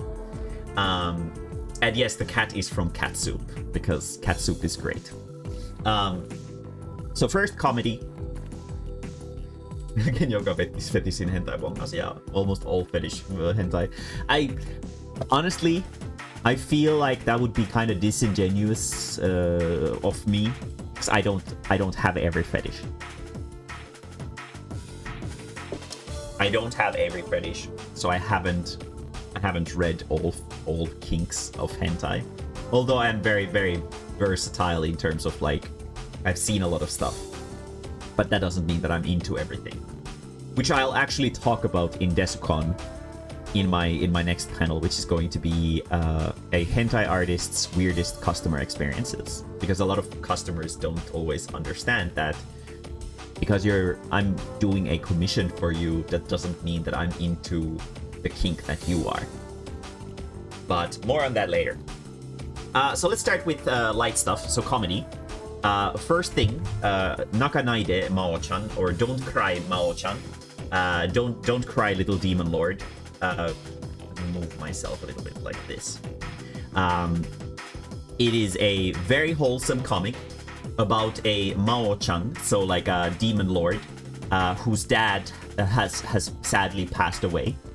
And now she has the responsibility of becoming the new demon lord of the castle. And she's very small and very cute. And the hero party invades the castle. They make their way through all of the the obstacles. You can see that they're all level 99. They're really, really fucking overpowered. And they make it to the demon lord's chamber, and they find the small demon princess there, being the demon princess and trying to be all intimidating and shit, but she's really, really nervous. And they're like, oh my god, this person is the cutest person ever, and they all like simultaneously fall in love with her, and they start doting over her, and she like casts like some kind of magic on them to kill them all, and then they respawn because they're heroes, because that's how fantasy games work, and then they come back with gifts and like start pampering and spoiling her. It's really, really wholesome, really, really cute. If you want some like sugary comics about like adorable characters with insecurities growing more comfortable with who they are as people, this is exactly that. It's very, very wholesome and very, very sugary. It's fine, they probably respawned at the nearest church. Exactly. That's exactly how it goes. But very, very cute. Highly recommended. For the furries, The Beast and His Pet High School Girl. This is very funny. It has furries in it. So people who are furries who think that manga never has furries in it, don't worry, it does. This is about a girl getting isekai'd into a world where the sort of rules of this shit are reversed. Hello, Kiski, how's it going? The idea is essentially that in this world, these beast men are in charge, and humans are treated like pets. So the girl who gets isekai'd into the world has to deal with the fact that this doggo man doesn't know how to take care of a human at all. And it's like this awkward comedy about like him trying to take care of her as a pet, and she's like constantly like absolutely terrified and horrified about everything. It's like a really funny and wholesome comedy, because they eventually start sort of growing closer, like in a wholesome way. There's nothing like horny or really scary to this at all. It's just a really good time for if you need something to relax with, especially something that has like a pretty unique premise. You don't really see something like that like this too often. And I think it sort of started before the whole isekai trend was a big thing. So it's like an old isekai series, I guess. And it's pretty cute and wholesome. So I can recommend if you need something to relax with. Next, let's move on to a different genre, which is historical. I have about 2 recommendations per genre. I think there were a few that have a few more, and then there was like one that has less. But historical, so stuff that has either references to history, so like for example like old kings and kingdoms and whatever, or then like historically relevant things based on reality. First, Tear Moon Empire, getting an anime this year. A very girly show for girls. I just, I like girly shows for girls sometimes too. It's about this princess who is like a complete fuck up. She has like ruined she has completely ruined a kingdom, and there's a rebellion, and she's getting executed for it. And she does get executed for it. And then suddenly she wakes up in her bed this and that many years ago in the past, and she's like, oh, it was just a dream. Until she finds a bloody diary next to her bed, which retells everything that has happened to her in her past life, from the point where she was thrown into jail, when she was eating moldy bread, when everything went to shit, when her like favorite servant was forced away from her, when it's like a redemption story. It's time loop, sort of like that, yeah. It's very wholesome, and it tells the story of the girl trying to redeem herself to avoid getting the same ending that she did in her past life. And she's a complete idiot, but she's lucky, so people completely misunderstand her from time to time, and sort of treat her like this super genius who's coming up with all these revolutionary new ideas to improve the kingdom. But she's just an idiot who just gets lucky. And it's really funny, and the faces the characters make are like fantastic. This is just from the start when she's like really thankful of her new life and knows how to appreciate the luxuries that she's provided in her life. It's a pretty nice story about a character who is both pretty human and shallow, but also knows how to appreciate life. It's very nice.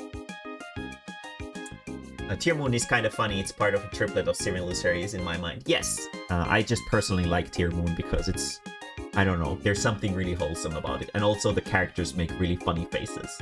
Something similar to that Wolf Boy manga is Cutie and the Beast, a manga about a fangirl and a beefy wrestler boy. Oh, maybe I should check that out sometime. I'm kind of in the need of some like softcore fluffy stuff. Up next, this awful title, Learning Manga Human Museum Satoshi Tajiri, the man who made Pokemon. Pretty self-explanatory. It's a manga about Satoshi Tajiri, the guy who created Pokemon. So he's not the guy who designed the Pokemon characters, but he's the guy who designed how the Pokemon games function. Essentially goes through his history of like studying game design and what was the original like inspiration for Pokemon, which for anybody who's not familiar was because he loved collecting bugs as a kid. he'd go to the local forests to collect like big bugs, and sometimes they would battle the bugs with each other and stuff like that to discover who is the most powerful bug collector. And that sort of evolved into Pokemon, which is about a very similar concept. Yeah. Highly recommend checking it out if you're interested in either Pokemon or like game design in general, I guess, because it tells the story from like a pretty easily digestible perspective in a comic. And it's also funny because his name is Satoshi, which is the name of Ash, if I'm not completely wrong, in Pokemon the anime, the Japanese version. It is Satoshi. Yes, Satoshi is definitely Ash. Yes. So the Ash was named after the creator. But it's very, very nice. The art is also really nice. High, sort of simple, but like pretty. So I recommend checking it out if you're interested in this kind of stuff. The old main character. Yes, I did hear that Ash is getting retired. But up next, Mecha. So Mecha is kind of tough. There's not a lot of Mecha manga out there, outside of like the big ones, you know, like Gundam and stuff like that. And I didn't want to recommend something that everybody already knows. So I found Simone. There's like nobody knows. It's a Yuri Mecha series, which is like, what the fuck? It's about like these girls who fly these robots with the power of love, or something like, or like the power of self-acceptance or something like that. The manga version is pretty short, and it's more like a prologue or a promo for the anime. It's a pretty nice sort of oldie styled anime about girls flying on robots and sort of self-discovery and self-reflection. It's pretty interesting. It's quite drama heavy, but it's like got like this very mystical, unique world about these biblically accurate angels that are their flying machines, and like the characters like overcoming personal issues to become better pilots with these robot things and stuff like that. I don't know a lot of people who have seen the anime or read the manga. Simone is generally speaking something that like nobody is familiar with. But I recommend checking out the anime if nothing else. It has a very, very strange and unusual soundtrack, and it's pretty good.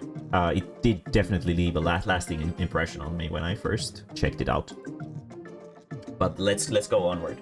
So I decided to separate LGBTQ+ and gender bender into different genres because like people online, especially on Twitter, like to fight about this shit like so much.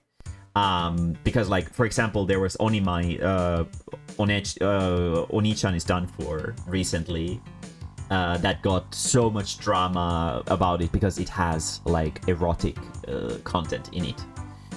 So here are more serious LGBTQ subject matter manga series that I can recommend to you that are not about erotica, that are more about gender and sexuality identity issues, and they don't have like that lighthearted tone to them. More of those cutesy series will come later. My Cross-Dressing Senpai, a webcomic in full color about this senpai who enjoys cross-dressing, and he cross-dresses at school, but whenever he goes out of school he changes back to male uniform, and his parents don't know about this. Everybody at school knows, but his parents don't. And this is because his parents are very old-fashioned, especially the mother, who you can see here being like, you shouldn't take that because boys like dinosaurs. She's very insecure about him being more feminine, because her father is a cross-dresser, and she hates her father with a passion, and she sort of is doing her best to steer the main character away from the same path.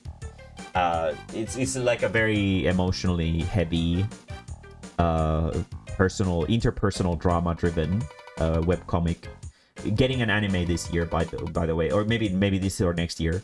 but it just got an anime announced.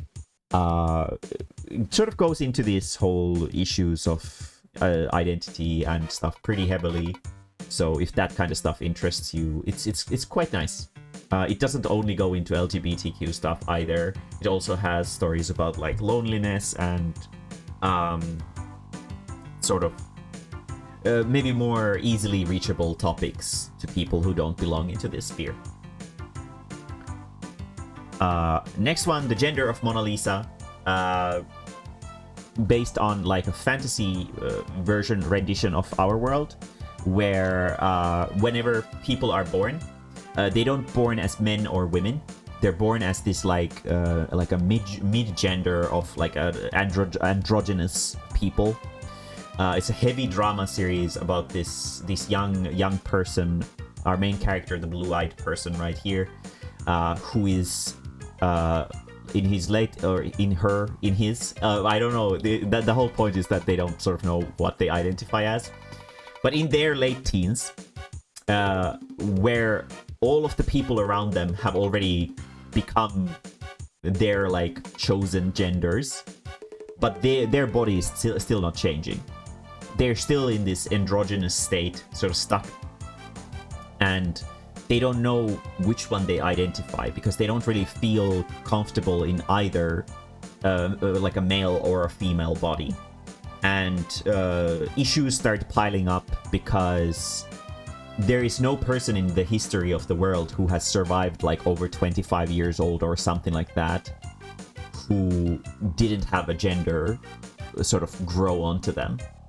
So everybody dies before that.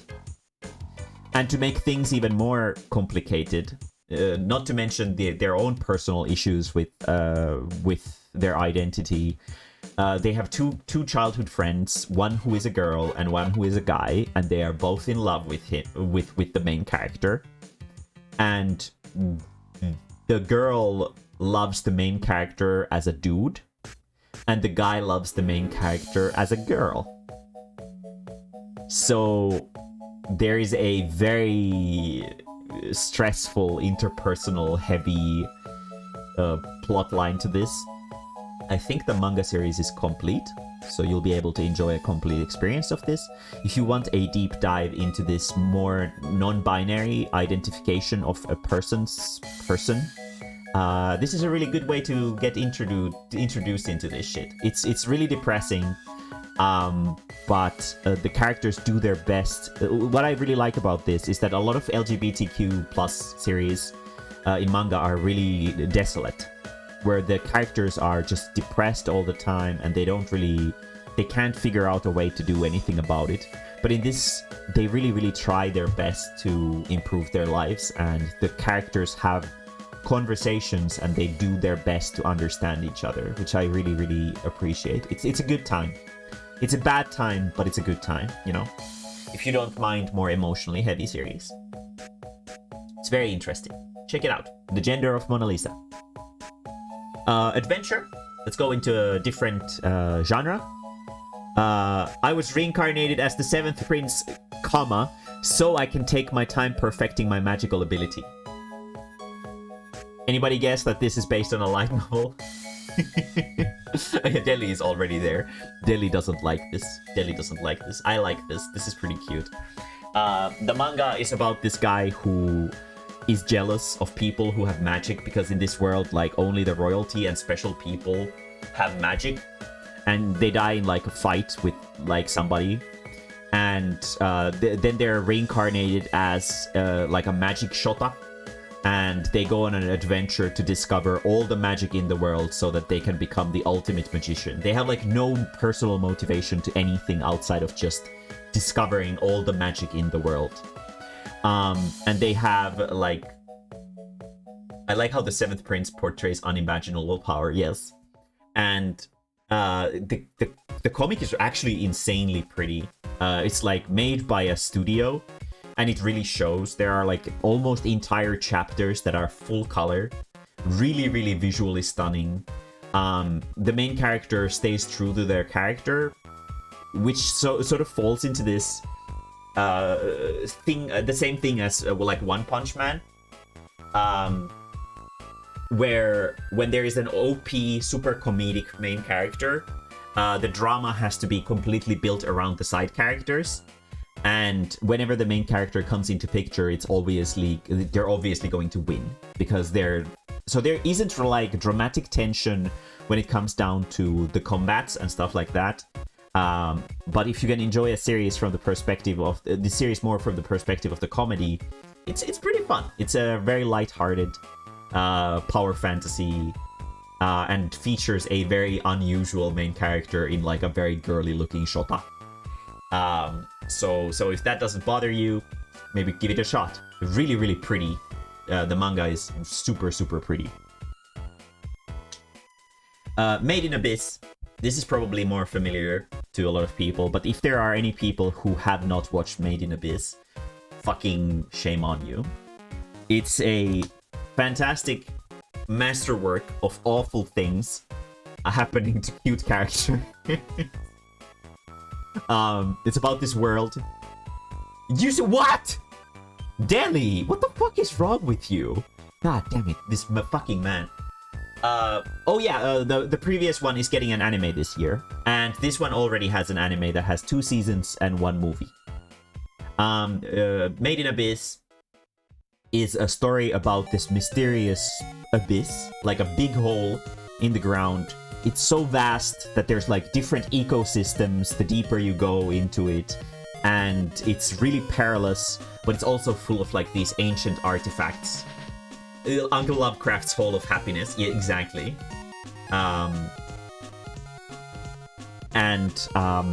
It's really mysterious, it's really scary, it's really intimidating. This main character, Riko, she gets a letter from the abyss, supposedly from her mother, but it's with a mismatching handwriting. But Riko believes that this is her mother, and she's calling her to join her at the deepest depths of the abyss, where nobody can ever return from, because there's like this magical curse to the abyss with its atmosphere that poisons your mind and body if you try to come back from it. So Riko goes on an adventure with a robot boy that she finds randomly, because you find robot boys here and there. But more of the robot boy's lore gets revealed later. But she goes on an adventure deep into the abyss. It starts off feeling like a very happy-go-lucky slice of life, because everything is good and everything is dandy up above the abyss. But as soon as they go into the abyss, you will find out that, oh, this is a cosmic horror. This is full of like eldritch horror, awful things that the abyss is full of. And the abyss is completely merciless.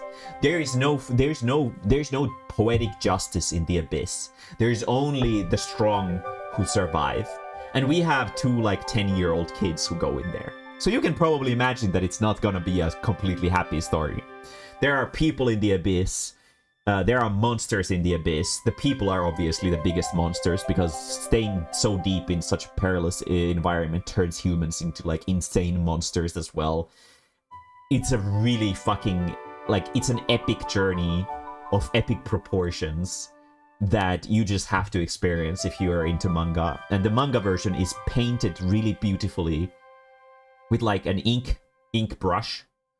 It is so incredibly pretty, and it is super menacing, super scary. The anime is absolutely stunningly beautiful. It has a soundtrack by an Australian dude who brings like this really ethereal and beautiful air to the anime that I've never heard in any other anime soundtrack. It's so good. Doesn't matter if you enjoy it as a manga or an anime. It's a beautiful, harrowing, nightmarishly terrifying and scary and anxiety-inducing adventure. And people living in a tree vagina. Yes, there's a lot of like very strange sort of like eldritch imagery, like sort of weirdly sexual depictions of things. It's very strange. It's a very strange series, but that's what I feel is a part of its beauty, is that it feels like entering a completely different world. It's a very unique experience that if you are a manga fan or an anime fan, you have to check this out. It's so good. But it is really, really scary and really violent, so be mentally prepared for that. Boys Love. Yeah, some of my yes. It is super anxiety inducing, but it's really it's such a good time. It's like the more you fall in love with the characters, the more afraid you will be of the series, because you know that nobody is sacred, nobody is safe in the abyss. But Boys Love, though, Boys Love. Let's talk about dicks. From a more Mae-mae perspective.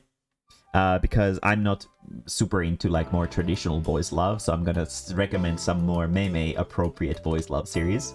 For first one is I think it's called Amachin wa Chisou Otoko or Osu, depending on how you want to translate it. But the author personally wanted to translate this. This is actually the name of the series. It just has the male insignia.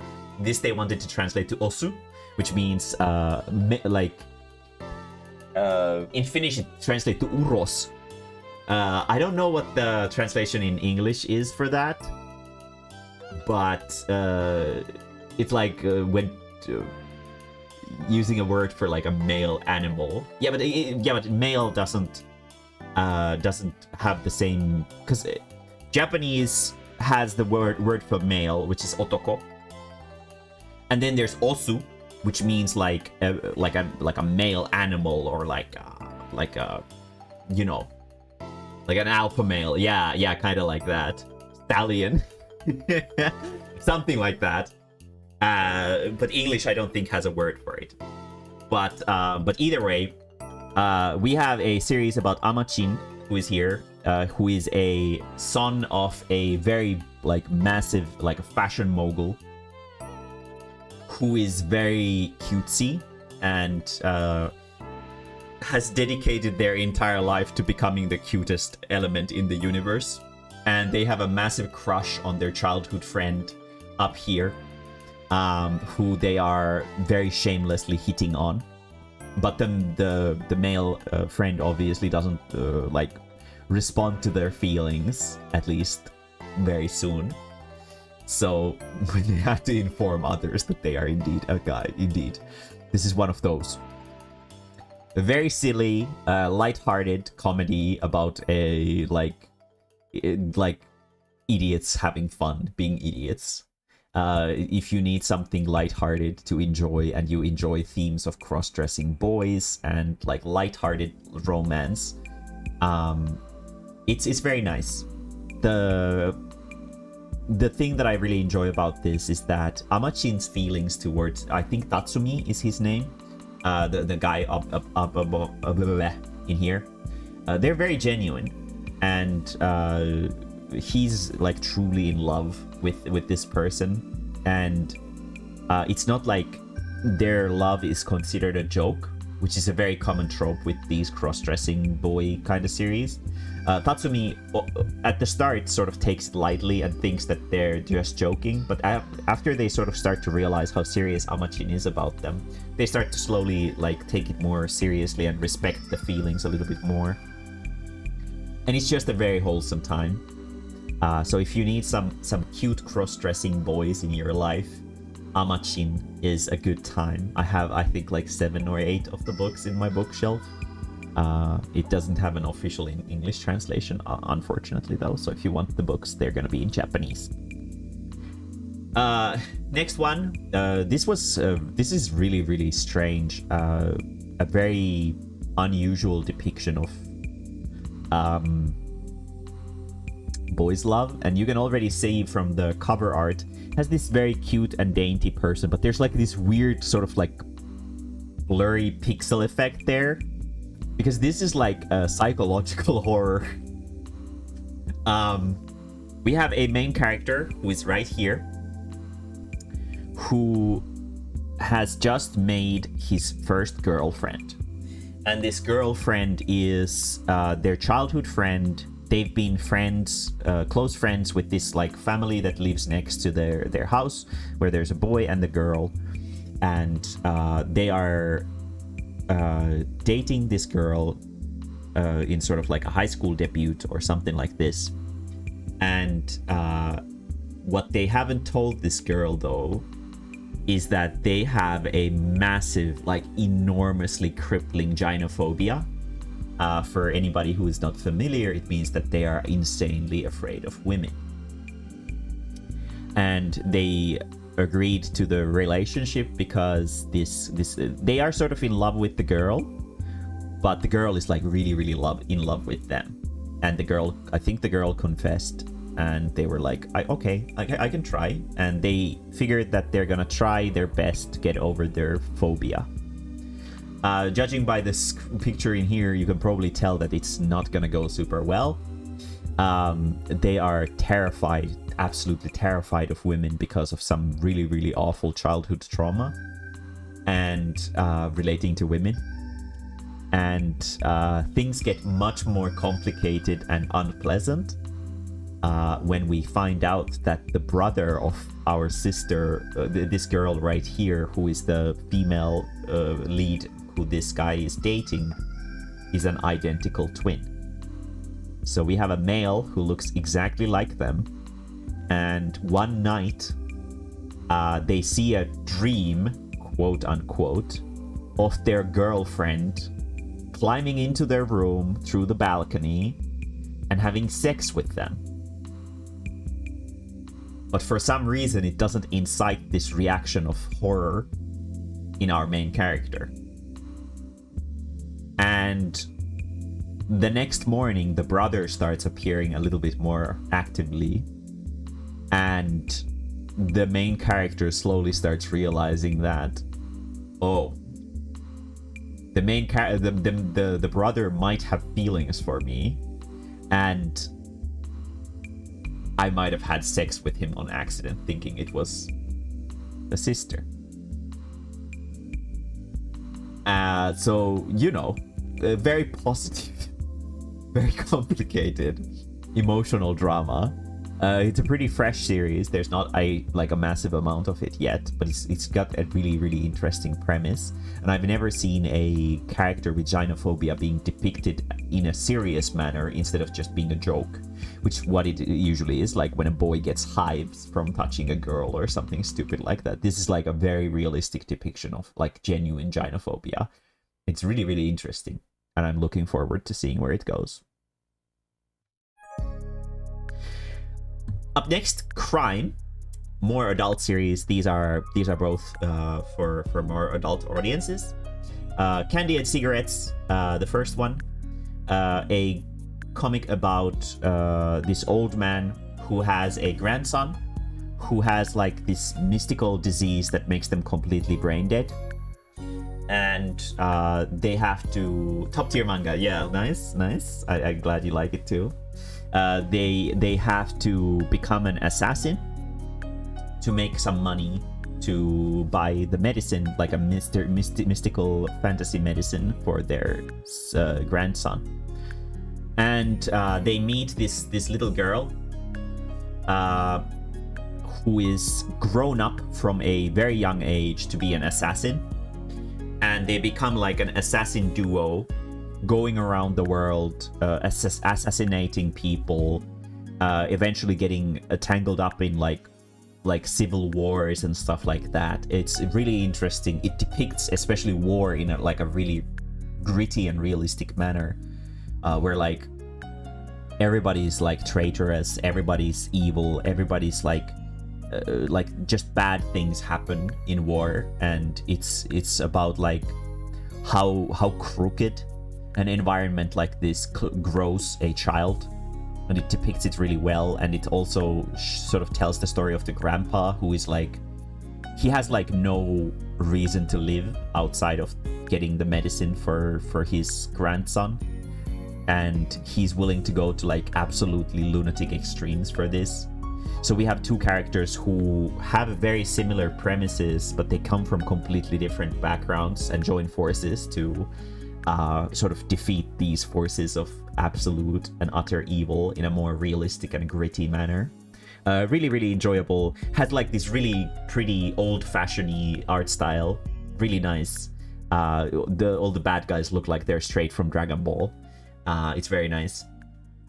Highly recommend it if you're not afraid of comics that have very adult and sometimes sad and depressing themes to them. Next, Murcielago, one of my personal favorites. I love like supernatural thrillers, and I even more love like scientifically supernatural thrillers. And Murcielago is exactly that. It is absolutely brutally violent. It is super horny. It is it's like everything a Mae-mae would want.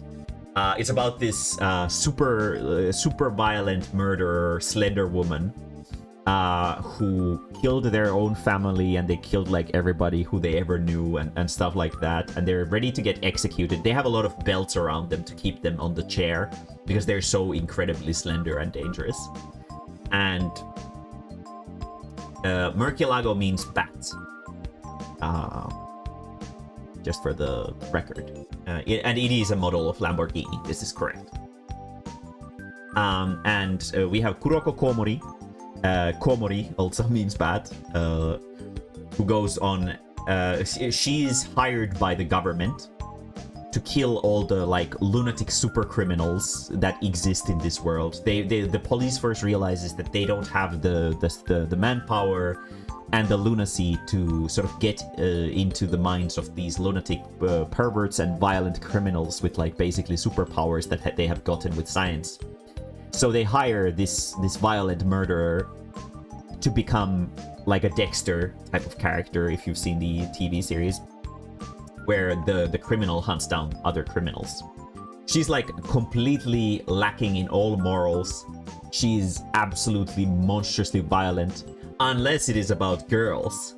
Unless it is about destroying pussy, because that's what she does. She's like a turbo lesbian and loves all the girls, and she will like treat all the girls with respect. Unless they're bad girls, then she will punish them. The series is extremely brutal, extremely violent, extremely well drawn. It's like an insanely pretty series. It's super well drawn. It's really funny. The Komori as a character is pretty funny. She's like no fucks given. She's like a truly like evil character, and a really interesting main character because of that. It's really absurd. It goes into like completely wild and batshit insane like territories, but it feels like it fits in the world very well because the premise was so insane to begin with, and the insanely pretty art style and art in general just really helps with it. Highly recommend it if you enjoy police thrillers in like a supernatural science setting, very similar to Psycho Pass, except more batshit insane. And a lot of titties, so be prepared for like a lot of nudity, a lot of sex, a lot of violence. Very brutal. Guts will be spilled, so if you don't deal well with like internal organs being displayed in various very high quality images, those are very present in here. But I highly recommend it if you're into more gritty and violent and an insane series like this. It's like one of my personal favorite manga series of all time. It's a really good time. Boobies. It's time for fantasy. The other one of these series, which has its picture right here, if anybody recognizes it, they are Sinner. But fantasy. May I ask for one final thing? A women's light novel series that was turned into a manga about a villainess who punches everyone. It doesn't matter if they're a man or a woman or anything else, she will punch them. The story begins with the main character being branded as a villainess because she's cold, she's kind of emotionless, and she was to be wed to this like aristocratic man, and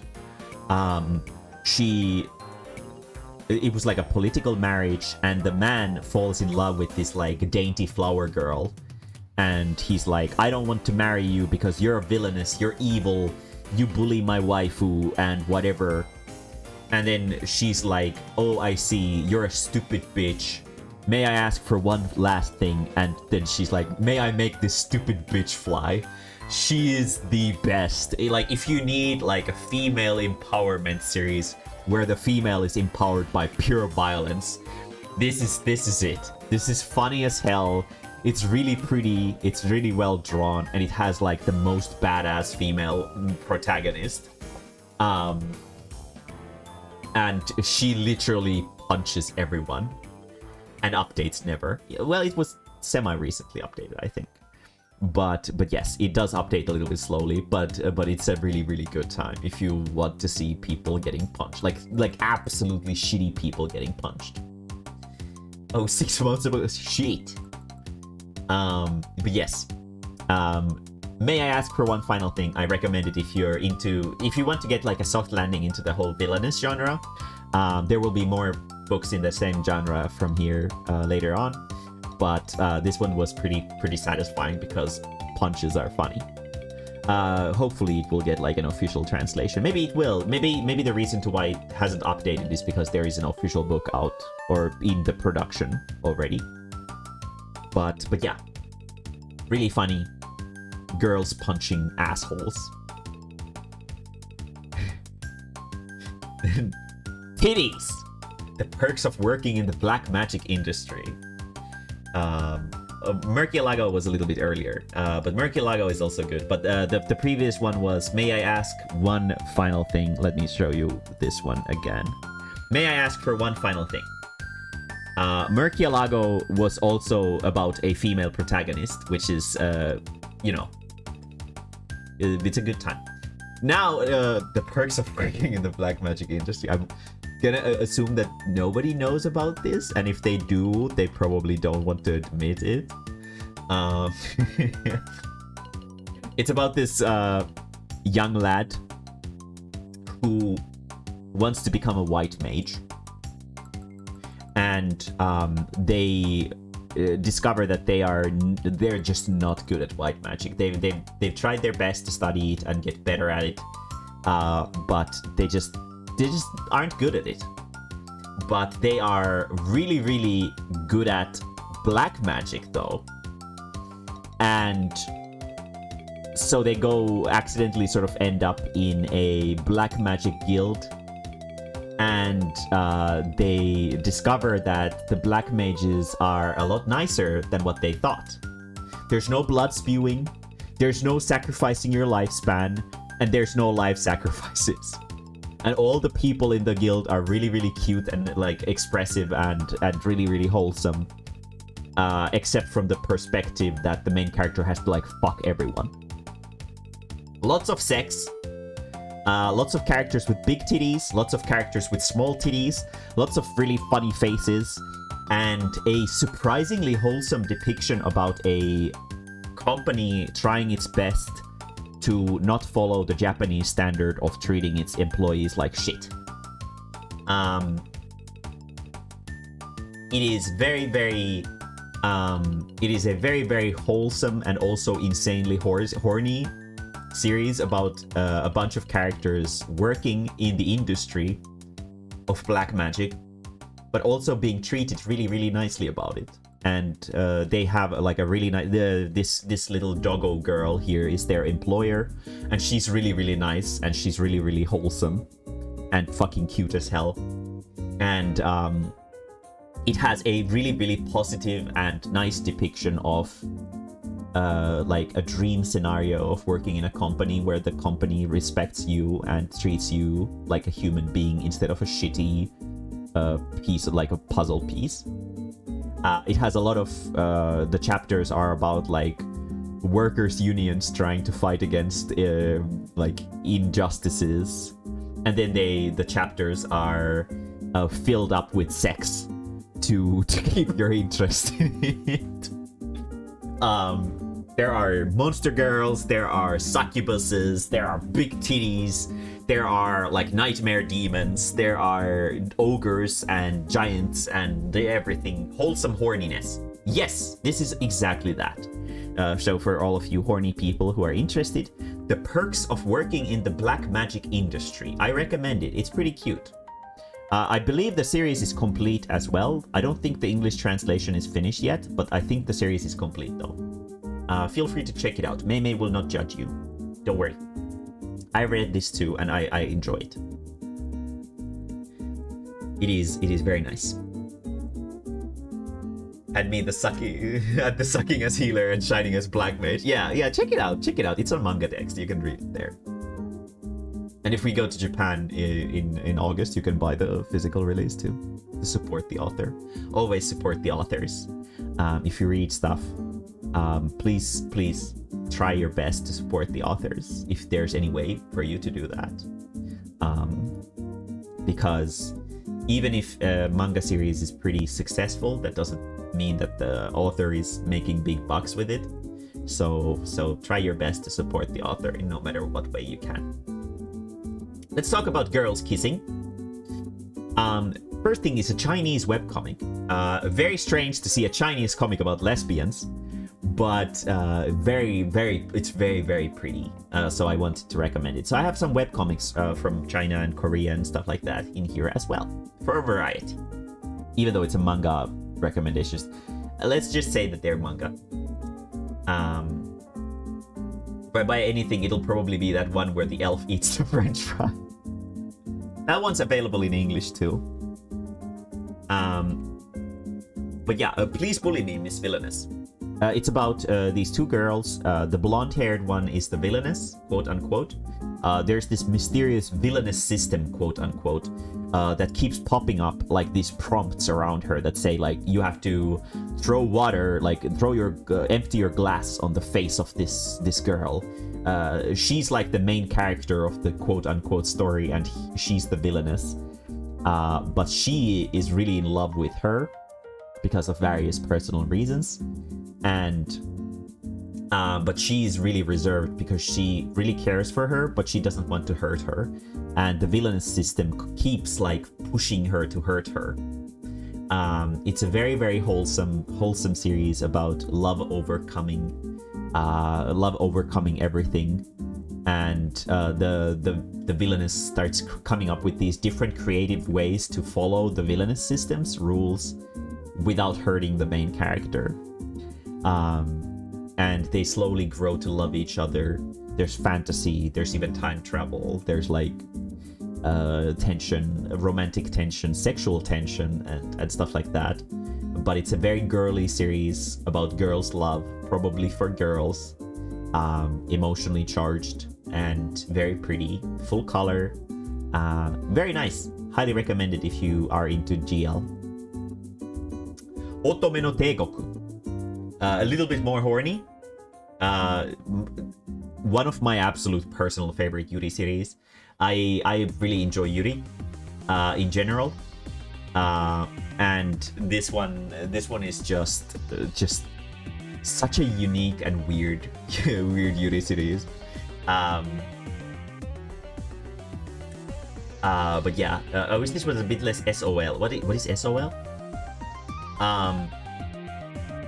But yeah, the series is essentially about a school of slice of life. Yes. It's very long, and slowly but surely it starts getting a little bit less slice of lifey. But yes, it's about a school class, and every single girl in there is a lesbian, like every single one. It's like a universe where males don't even exist or something. Everybody is horny for everybody. It's a comedy series about girls being girls and girls being idiots in love, and it's got a lot of like wholesome, pretty horny, kind of funny depictions of love, and like Deli is saying, it's very slice of lifey, but the further into it you read, the more it starts going in depth into specific couples that have more serious plot lines to them.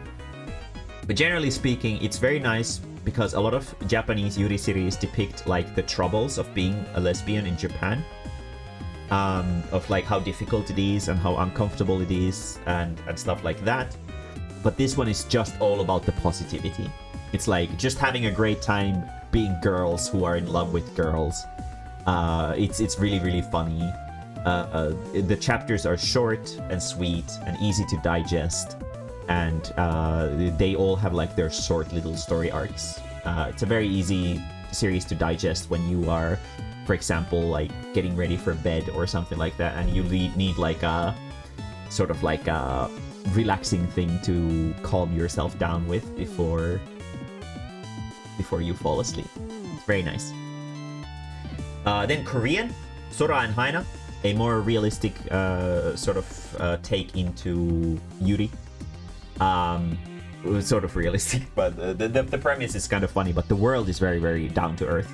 It's about a girl who has never dated anyone in her life, and she wants to come off as mature and adult. I think they're like in college or something like that. And she has been invited to a group date by her friends because she lied that she has a boyfriend. So she's there to sort of act as a filler to make the group date feel more full. And there's this lion-looking girl over there, and she's very touchy-feely and like just straight up kisses her as like a greeting.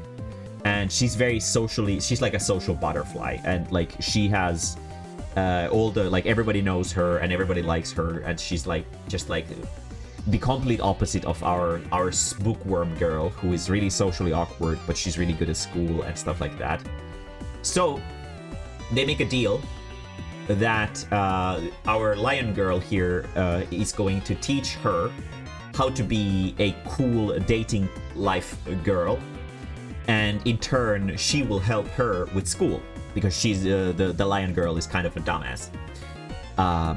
And they start going on like quote unquote practice dates and stuff like this, and slowly but surely feelings start to develop, and especially for the lion girl, she starts falling in love with the main character, and the practice dates start getting more intense, and you know, things progress from there.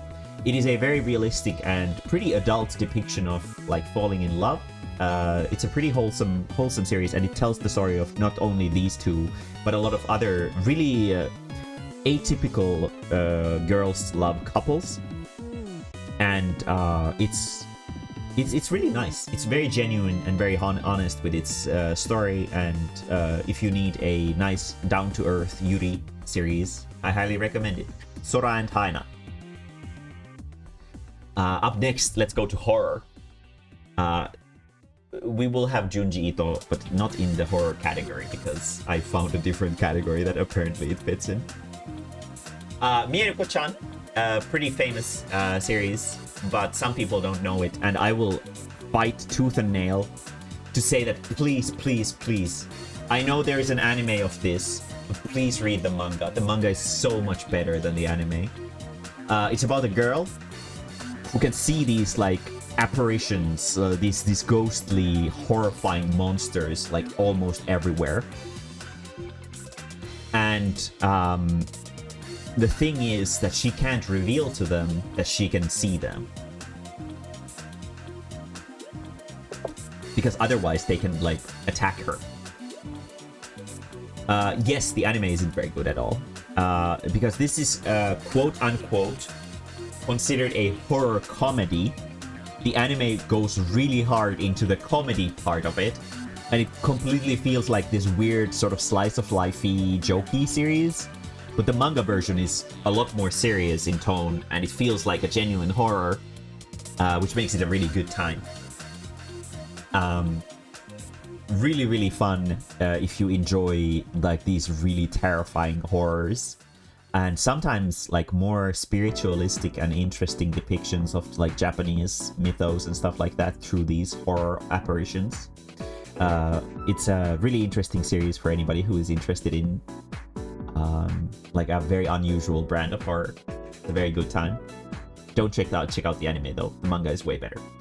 Mieruko-chan, it has an official English translation as well. Yes, we did. Yes. Up next, Chino Wadachi, Blood on the Tracks, getting into like actually serious, fucked up horror. if you need some actual terrifying horror, here is some. It's a story about a family with a mother and a son. Father is nowhere to be seen. And the mom is a little bit overprotective.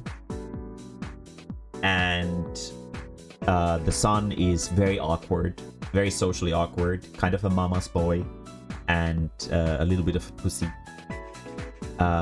They go on a family outing with a close sort of like cousins or something, and the son of the cousins kind of starts bullying our main character, the boy here, and goes next to a cliff, and he's like, you're a pussy, or you don't have the guts to look down. And the boy is like, I don't want to go. And suddenly the mother appears behind. She just smiles and walks over to the boy who is bullying, quote unquote, this main character, and pushes them down the cliff. And then she just turns around, smiles.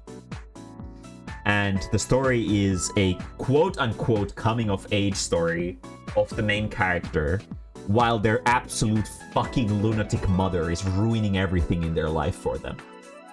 A psychological horror about an absolutely unhinged lunatic woman who is completely obsessed with her son, and like constantly like mentally pressures the son, like, you're a good son, right? You're a good son. You're a good son. You follow your mom. You will always stay by your mom's side.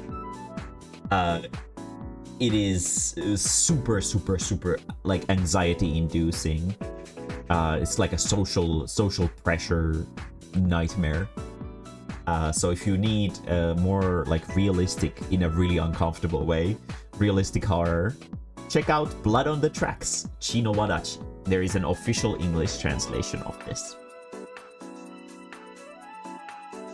Yes, anxiety levels go crazy high. Next, let's go to Isekai. Wahoy! Something more common and something a little bit less. We already had a couple Isekai series, but you know, these are like the dedicated Isekais. First thing, Yakuza Reincarnation. It's about a Yakuza dude who is very old. He has lived his life by his Bushido, and he's like a fucking badass. And he gets reincarnated as a dainty princess. Delhi, it doesn't update because there's an official English release of it. Most fan translations stop updating because there is an official English translation. Just buy the books. But yeah. What? Yeah. Right?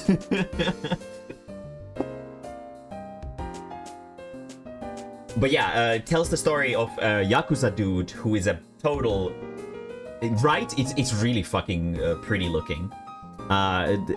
They end up reincarnated as a princess in another world, but they are still a fucking badass.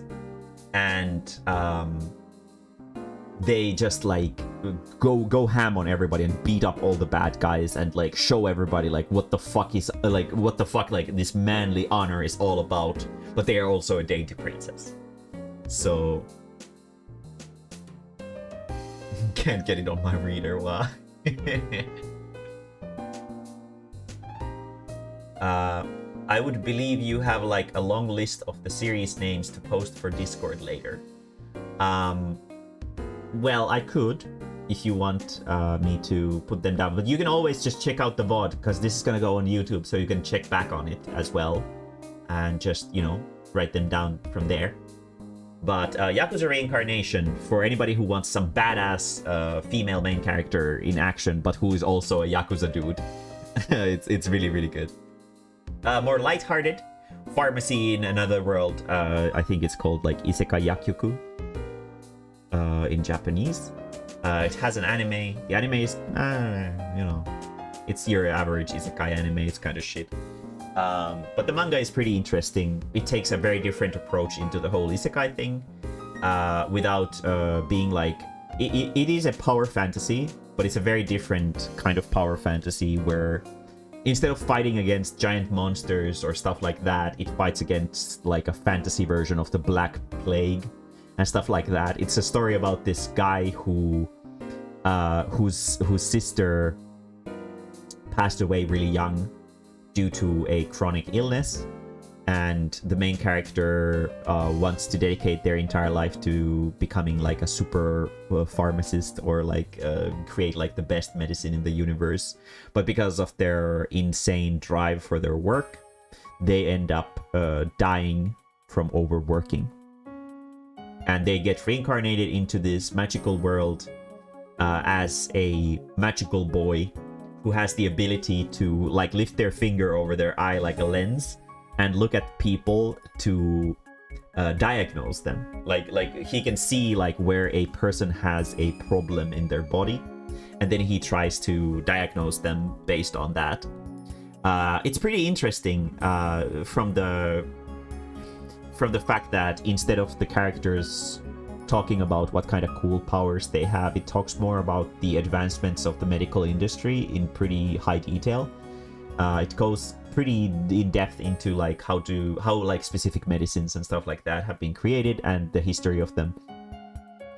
And it's just like a lighthearted romp in a fantasy world where this godlike doctor goes to save people, and it's a good time if you need like a relaxing isekai series. Next, Magical Girls. Because who doesn't like magical girls? And let's start with the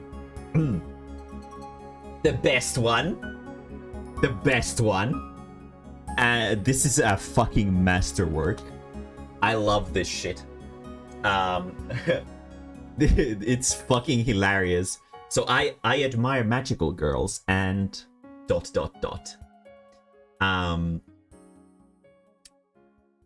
It's a story about a world where magical girls exist, and we have a sort of socially awkward and shy girl who makes the funniest faces, and she loves magical girls so much. She's like a mega fan girl. She has all the figurines and she has all the toys and whatever, and she's like, I wish I could be just like them. And then this fucking fake Cube magical girl mascot character comes in, and they're like, would you like to try transforming into a magical girl? And they're like, oh shit, a mascot character with the ability of granting me transformation powers has just appeared in front of a boring girl like myself. This is a parody. This is a parody. It is a fucking wild, weird parody series where the main character, instead of becoming a magical girl, she instead becomes the leader of the forces of evil. Turns out that she has a sadistic side to her, and she starts taking this weird sexual pleasure in abusing the magical girls. One of them turns out to be like a mega masochist. Like, it's like a complete bastardization of magical girls. And it is a fucking hilarious time, and it is getting an anime this year, actually. Really funny, really horny. It's like insanely horny. It has like big dick energy with a lot of the girls, and it's just a good time. So if you need a magical girl parody and some really good laughs, this is one of those series that made me like laugh out loud. Don't usually laugh out loud when I read comics, but this one did get me, and it's so fucking good. So if you want some good ass magical girl parodies and horny shit, check out this one. I'm like, where is Dead Damon's DDD Destruction? That's sort of like, it's kind of like Made in Abyss, where it's kind of normie. Like a lot of people already know of it. So I try to avoid series that are like really popular. Cocktail Nights will be here. I'm surprised that you know of it. But not in this genre. The Jahi-sama wa Kujikenai, I think is the name of the series in Japanese. The Great Jahi Will Not Be Defeated. A funny tragic comedy about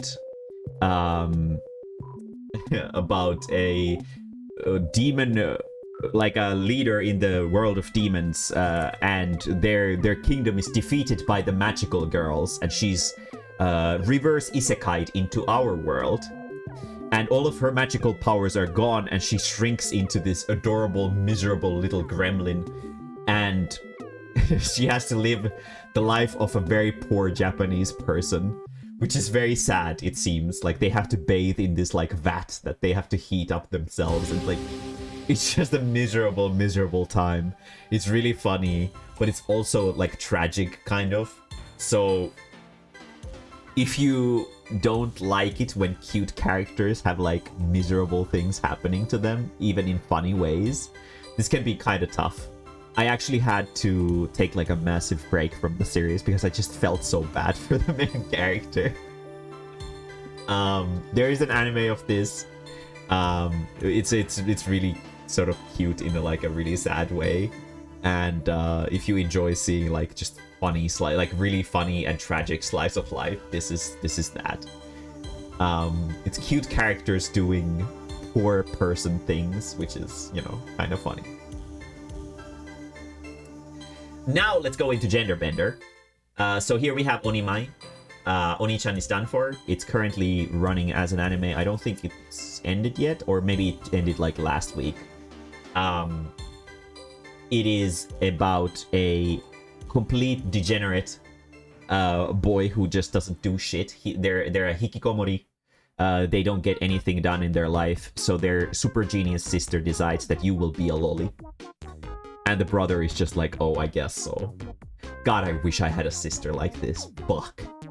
Either way, now Mahiro, our main character, has to become a middle school girl and learn how to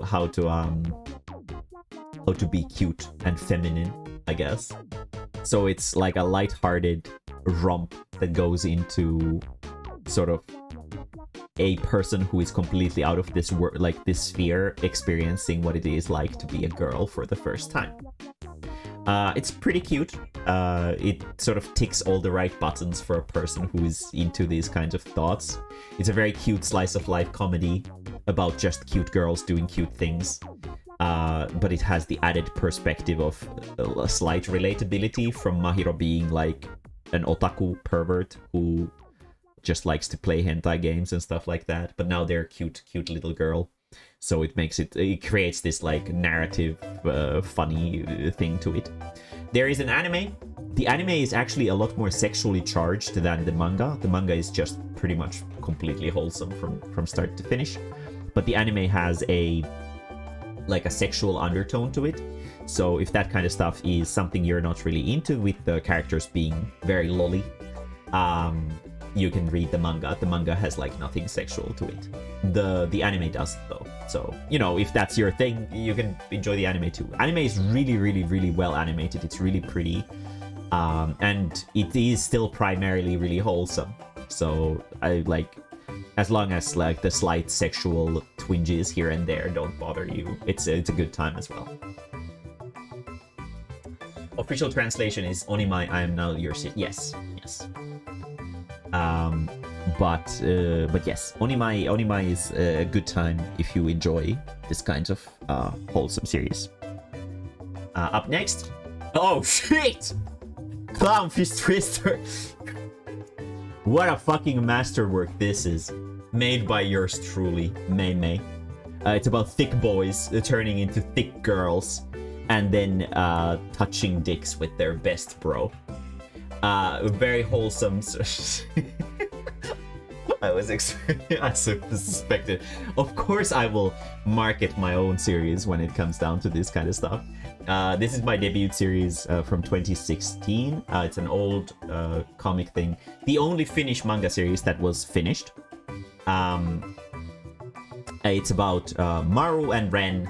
Maru is the tanned boy over here, who on his birthday turns into a girl, and Ren, his best friend, assists him on his journey to discover why this happened, and in the process they fall in love. It's a wholesome sort of sort of not coming of age story, but like a story about sort of discovering who you are as a person and growing to love yourself, despite the fact that you might not be exactly what you think others expect of you. It is a pretty unusual gender bender series with some plot twists that you will not see in Japanese gender bender series, and it is my baby. And if you are not yet familiar with the series, I highly recommend checking it out. It's pretty neat. The artwork is it was my first series, so it's a little bit crumby from here to there, but it gets better with the books. There's 4 volumes of it, and it's pretty nice. It's pretty nice. It might come off very lighthearted from the first volume, but starting from the end of the first volume and going into the second and third volume, it gets actually pretty serious. Because I originally wanted to make it just a very wholesome slice of life horny series about a guy turning into a girl, because that's what I'm into.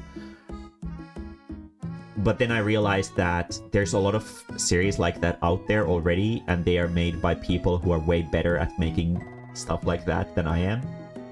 So I instead wanted to take it to a different direction, and it is very its own thing. So if you want to read a story that isn't exactly what it looks like as it starts, maybe check it out. Clownfish Twister. You can read it online for free in English.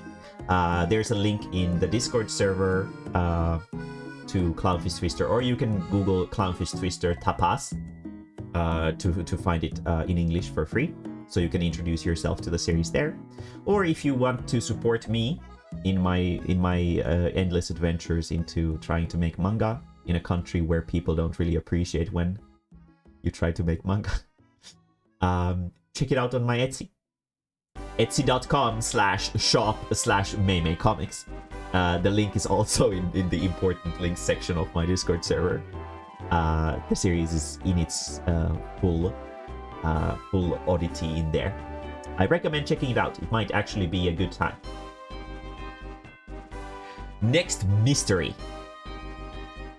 Awful title, interesting comic. Scary Campus College University. It's about this shallow bitch. Sorry. It's about this young lady who goes to college basically just because the social norms.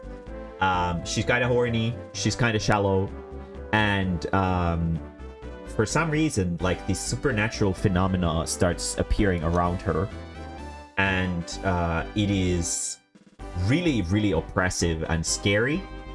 And it turns out that she has this like property to draw like supernatural calamity to her, and she joins forces with this sort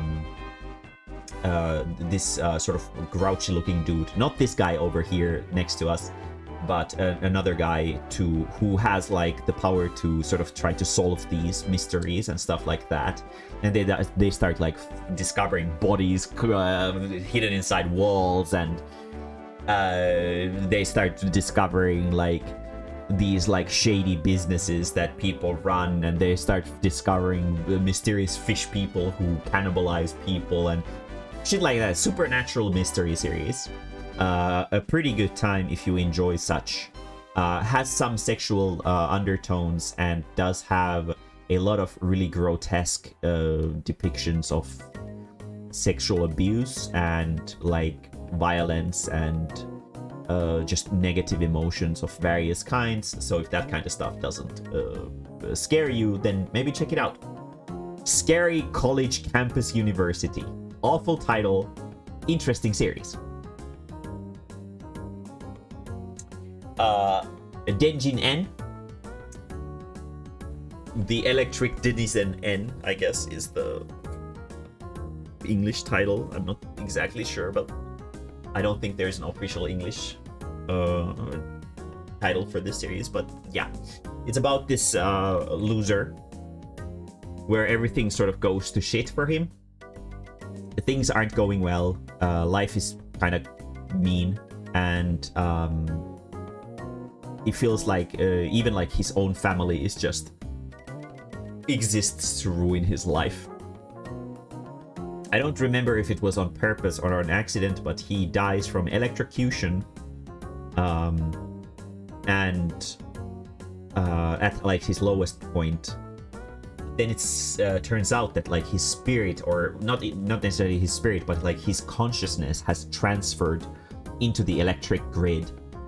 Like he can freely travel from electronic appliances and control them, and like use the power of electricity to his advantage. So he goes around the world, or well, especially around Japan, bullying and murdering everybody who wronged him in his life, and starts stalking this idol who he's really into. A really interesting horror story, horror mystery story told from the perspective of the villain that the police is trying to catch. And it's about like the police trying to figure out how do you catch a criminal who exists in the like electronic grid like this. A very interesting modern supernatural horror. Yes. No, it's not Electro Arcade. But yeah, a modern supernatural horror. Very interesting. Recommend it if you are not afraid of extremely violent depictions and gore. So yeah, check it out. Now philosophical. So I was able to find that Junji Ito's some of his works count as philosophical. But first, we shall now begin ethics. Has anybody ever seen this one? Anybody seen this one? It's so fucking funny. No! It's so fucking funny! I was like, the philosophy genre. Is there anything in the philosophy genre that I've read? And I was like, fuck. Fuck, this is a philosophy comic, isn't this? This is literally exactly what philosophy is all about, basically. You fuck this series, right? It's so fucking funny. Because it takes itself so seriously. And it has a very strange premise. But yeah, let me explain. So, if you guys are familiar with series like The Great Teacher Onizuka, the idea is essentially that we have this pretty boy philosophy teacher going into this school of like rambunctious people and like lawless youth and whatever, and he's there to teach them philosophy. And it is a kind of interesting depiction of like the philosophy isn't even the most interesting part about it, but it's like a pretty interesting like moral look into the teaching industry and stuff like that. There's there's a short arc about different kinds of students who have different kinds of problems in their life, and our main character, the teacher, is going to help them with the power of ethics. It probably sounds pretty fucking dumb, and it is, but it tells some stories that are pretty human. There's a girl who's kind of slutty, and she's sort of sharing herself to the class, but there's this like bad guy who comes into the class who decides that, oh yeah, because this bitch is sort of slutty, that means that I can fuck her. And they decide to rape her in the class, and this motherfucker just walks in and is like, if you're just too deeply in love and couldn't hold yourselves back, I will only warn you for the poor lack of judgment in the time and place. But then he asks if it's consensual, and then she's like, no, it's not. And with a non-violent method, he sort of takes down the bad guys, quote unquote. And then the girl is like, oh my god, philosophy is so fucking sexy. And slowly but surely, like, the lovers of philosophy will start growing. Basically, it's about like this untouchable wall of a badass teacher who is badass in like the weirdest, most socially awkward way, and it's about like him solving the problems of the students in like kind of unusual manners. So if you're interested in philosophy and a very strange utilization of it, I guess, maybe check this out. It's pretty interesting. It's very unique. If nothing else, it's really unique. So if you want some manga that you are probably not familiar with and you want something that's just completely different, check this out. Apparently Uzumaki is philosophical. Very Junji Ito's my personal favorite. I think it's his masterwork. Really interesting horror about a village where spirals start appearing everywhere, and the spirals start slowly corrupting the minds of people, and like people start getting completely obsessed with them. People start turning into spirals. Snails become like the mortal enemy of people because they are spiral shaped. Everything spiral is evil. A very interesting look into sort of like madness and like inevitable doom and how people react to it. It is a cosmic horror series, short stories about different people dealing with the spirals in different manners. Very interesting. I think there is an anime movie or something like that coming out this year, which if you read it, you will notice spirals. Yes, you will become like hyper aware of spirals if you watch this or read this. The book is it's really hard to explain, but I highly recommend it. And don't drop it just because like the first few chapters might seem like just so confusing that you just don't have any fucking idea what's going on. The more invested you sort of get into this, the more unnerving and weird it's just starts getting. It's very mysterious, and yes, it will cause a right, yeah, the anime there is a live action version of Uzumaki and it is a fucking joke. It's hilarious. We watched it with Arcade one time and we both like died a little bit on the inside. But if you want a very strange, very unique horror, Junji Ito is like the master of strange horror. So check this out. It's like, if you've seen like Junji Ito's like the shitty anime adaptations of his works, this is nothing like that. This is like its completely own work. And it is very strange and scary in a very strange manner. So check it out if you're interested in like alternate horror. It exists as a physical book, omnibus book that has the entire series bundled into a single massive brick that can kill a person. Next, psychological. Let's see if people are familiar with either one of these. I would really hope that people know Takopi's Original Sin, but let's see if they do. Nekojiru, the complete works. It is a very strange, very strange series about short and sweet and psychologically completely fucking weird and crazy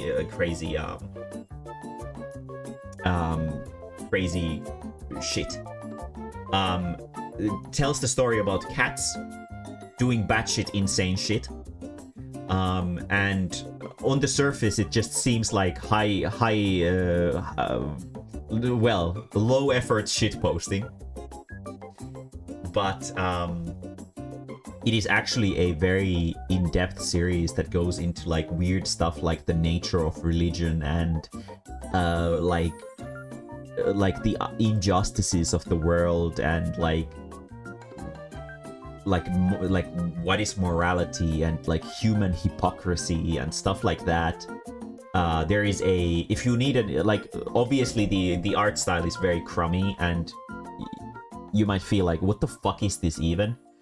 I highly recommend checking out Nekojiru on YouTube. There is an anime short film about this series, and I won't be able to do it justice to explain it, but it's a very strange, metaphorical, like there's so many metaphors and so many like different subject matters that it goes into. It's just the author has like poured their entire soul into this, and it is very strange, kind of sinister even with its stuff. It is not proto pop team epic. It's not like, the more you read into it, it's not funny. It looks funny on the surface, but it's not funny at all. The more you go into it, because of how real the subject matters sometimes are. So if you want something really obscure and underground, check out the anime short film on YouTube, Nekojiru. We actually watched it on Twitch at one point. It's like 30 minutes long. Very strange and interesting, and actually really pretty too. The movie is really pretty. And unfortunately the author has committed suicide, so the books are insanely expensive. So if you want to get physical copies of this series, you're gonna have to fork out a lot of cash. It is very unfortunate, but it do be like that sometimes. And you can sort of see like a lot of really dark undertones in this series because of that as well. So be mentally prepared for some weird shit with very strange looking cats. Check out the movie. It's honestly totally worth it. If nothing else, check out the movie on YouTube. It's so good. Nekojiru, cat soup. Cat soup. Takopi's original sin. Has anybody actually read this? This is a complete manga. Absolutely fucking masterful. It's so good. No? Nobody? Okay. For any manga enthusiasts who are not afraid of like absolutely fucked up shit.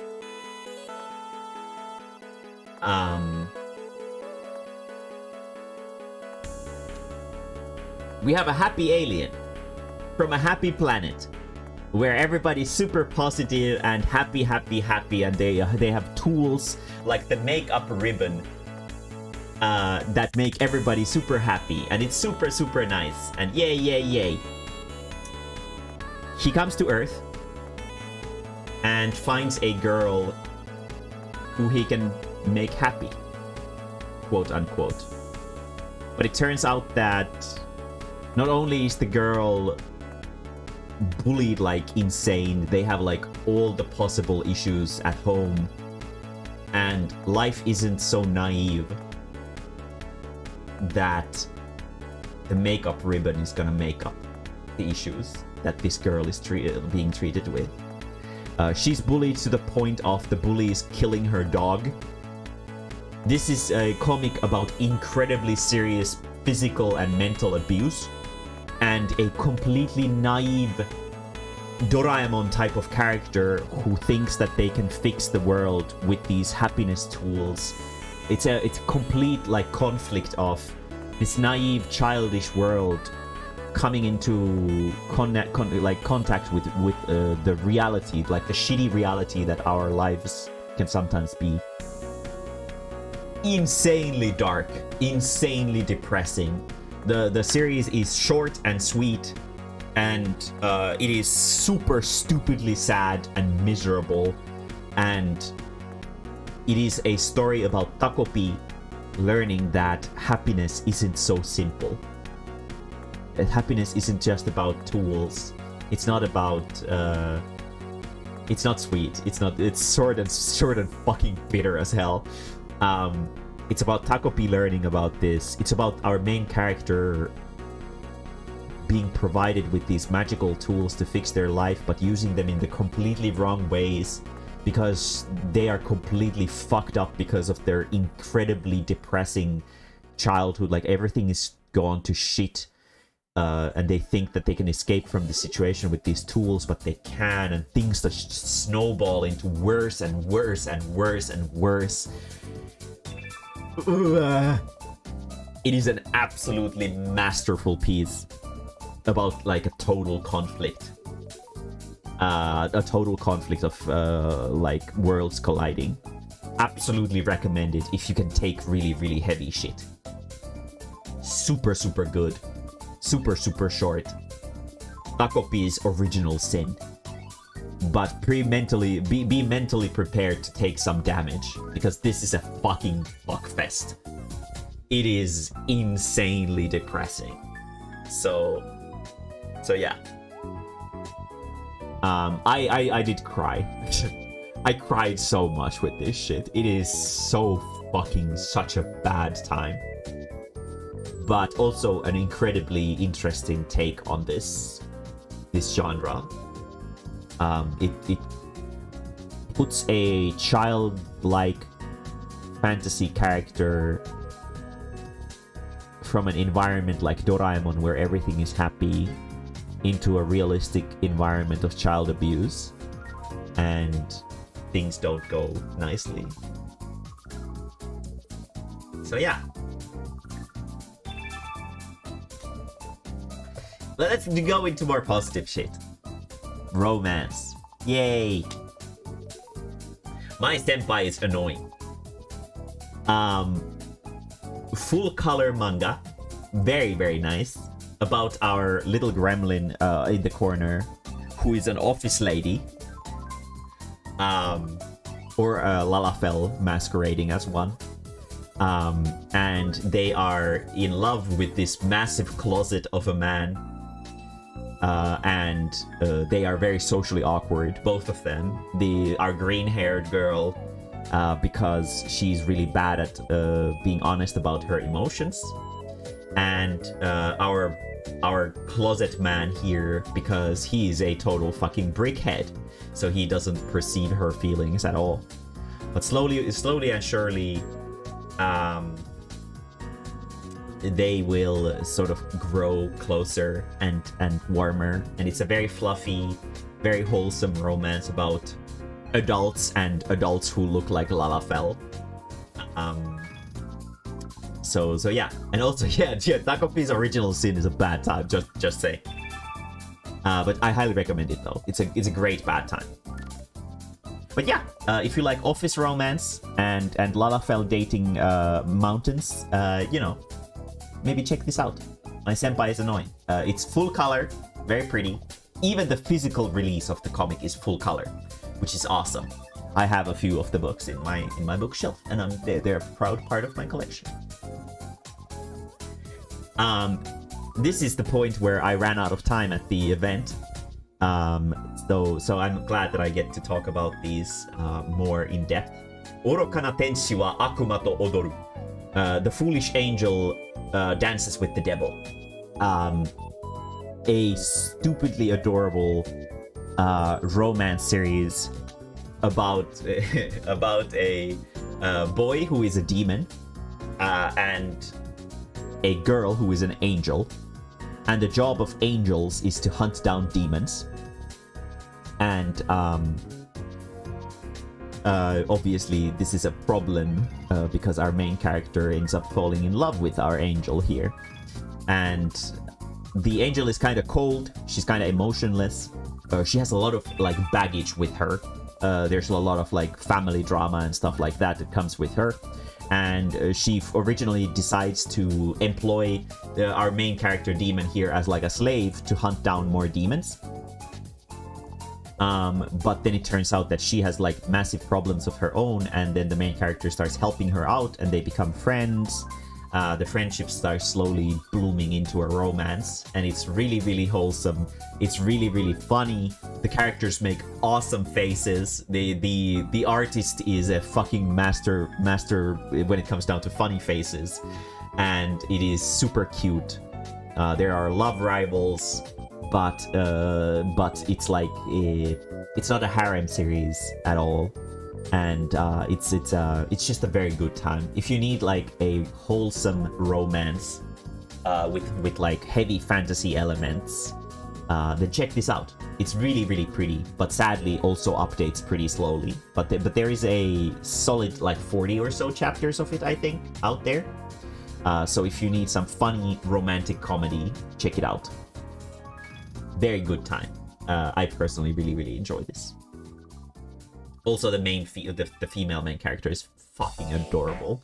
She is like the most tsundere idiot, and like everybody knows like what she's thinking at all times, but she thinks that nobody does, and it's fucking funny. Like she's so fucking cute. I love her. Very good. Then this fucking stupid thing. I despise harem. I fucking hate harem series. Why? Because the main character never chooses the right waifu. So here we have the 100 girlfriends who really, really, really, really, really love you. It is a story about like a loveless idiot main character who goes to a shrine to pray for like love at last, and it turns out that he has been cursed from the start of his life to never have any love. And as an apology, the local god, who we can see here, blesses them with like a soulmate. But they're kind of an idiot, so they end up blessing them kind of wrong. And now it turns out that they have 100 soulmates. Like this main character has 100 soulmates. And the way this love shit works in this world is that if you don't fall in love, or if your shit doesn't work out with your soulmate, then you die, or something like that. So the main character is in trouble because he has to make 100 girls happy. And weirdly enough, this is a harem series where like nobody's the main girl. Everybody's the main girl. And there's 100 of them. So it's probably a nightmare to draw, I can imagine. But there are so many girlfriends that the main character has. And he dates them all. And he loves them and treats them with respect. And never neglects anyone's feelings. And it's really weirdly wholesome in a really unexpected way, and it's completely atypical for a harem, where usually there's one main girl and then there's the other girls who are like just comic relief. In this one, all the girls are the main girl, and they are very different. There's a lot of different kinds of girls. There's like even like I think it was like her, like the girl here with the flower. She has like a very overprotective family. She's like a rich Ojo-sama, and she gets kidnapped by her own family to keep her away from school because something. So the characters go to save her, and then it turns out the mother also falls in love with the main character. So like he's getting it on with like everyone, even the MILFs, he's the lord of the MILFs. Like everybody, all of the girls. He has all of them. It's like the comedy version of Immortal House. Pretty much. It's really funny. It's really wholesome. If you need some lighthearted harem, where the harem is actually treated equally, check it out. It's a pretty good time. Relaxing. Talking about Metamorphosis, actually went and did an anti-recommendation article of it in the recent issue of Finnish Anime magazine, a manga no one has to read.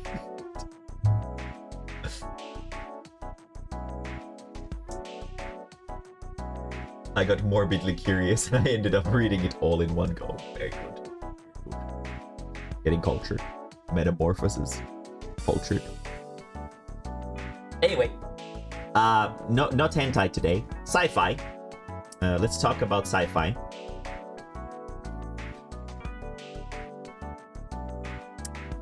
And let's start with Urasekai Picnic, another series where the anime version completely butchers the work.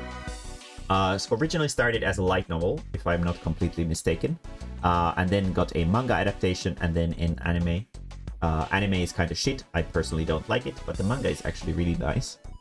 It's about this like belief that there's like another world, which is like a weird reflection of our world that exists in our world, that you can enter with like these weird sort of like mystical ways, like walking the wrong way through a torii gate, or going to a specific building's elevator and inputting a specific series of numbers into the elevator buttons, and you might end up in the urasekai, in the other side. And the other side is full of like these strange, completely incomprehensive like horrors that like destroy people mentally simply by being looked at.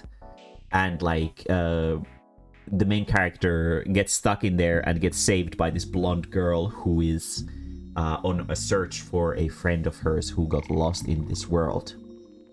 And the world is like completely perilous and evil, and it tries to like cause illusions of this friend that has been lost in here and lure this blonde girl here in deeper. And our main character, who is down here, has to try to help the main character, the blonde girl, sort of discover her friend, but also not get fucked by everything in the other side. And the main character seems to have like this strange ability. She has like heterochromia, so her eyes are different colors, and one of her eyes is able to detect the true nature of the urasekai, or the other side. Like she's able to see the physical form of these freaky creatures so that they can like defend themselves against them as soon as they sort of understand what the physical form means. It's a very interesting take on like another side of the world, and the urasekai is very, very scary. My evil, yes, exactly. And I highly recommend it if you're into like these scary sci-fi mystery series. It's really interesting, and it has like a more scientific twinge to it than a magical. Very, very, very, very interesting. Urasekai Picnic. Read the manga. Don't watch the anime, please. You're doing yourself a favor like that. Also, it has very light Yuri themes to it, which is always a plus in Mae-mae's book. Now for something stupider, Giant Ojo-sama.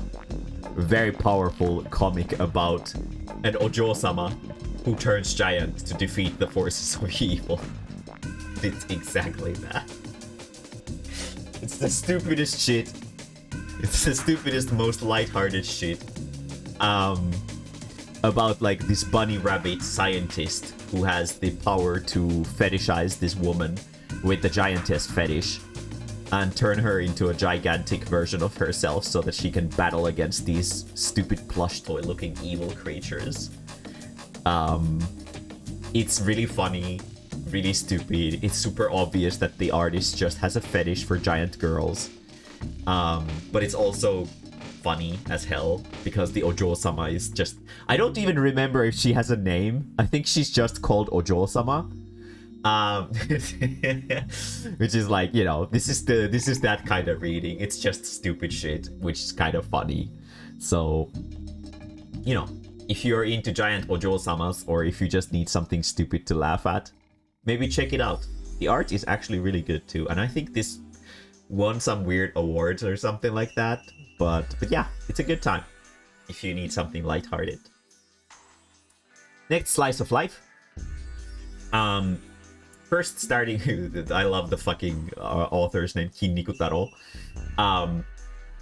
But yeah, Hinosan no Baku. A very wholesome slice of life about two girls.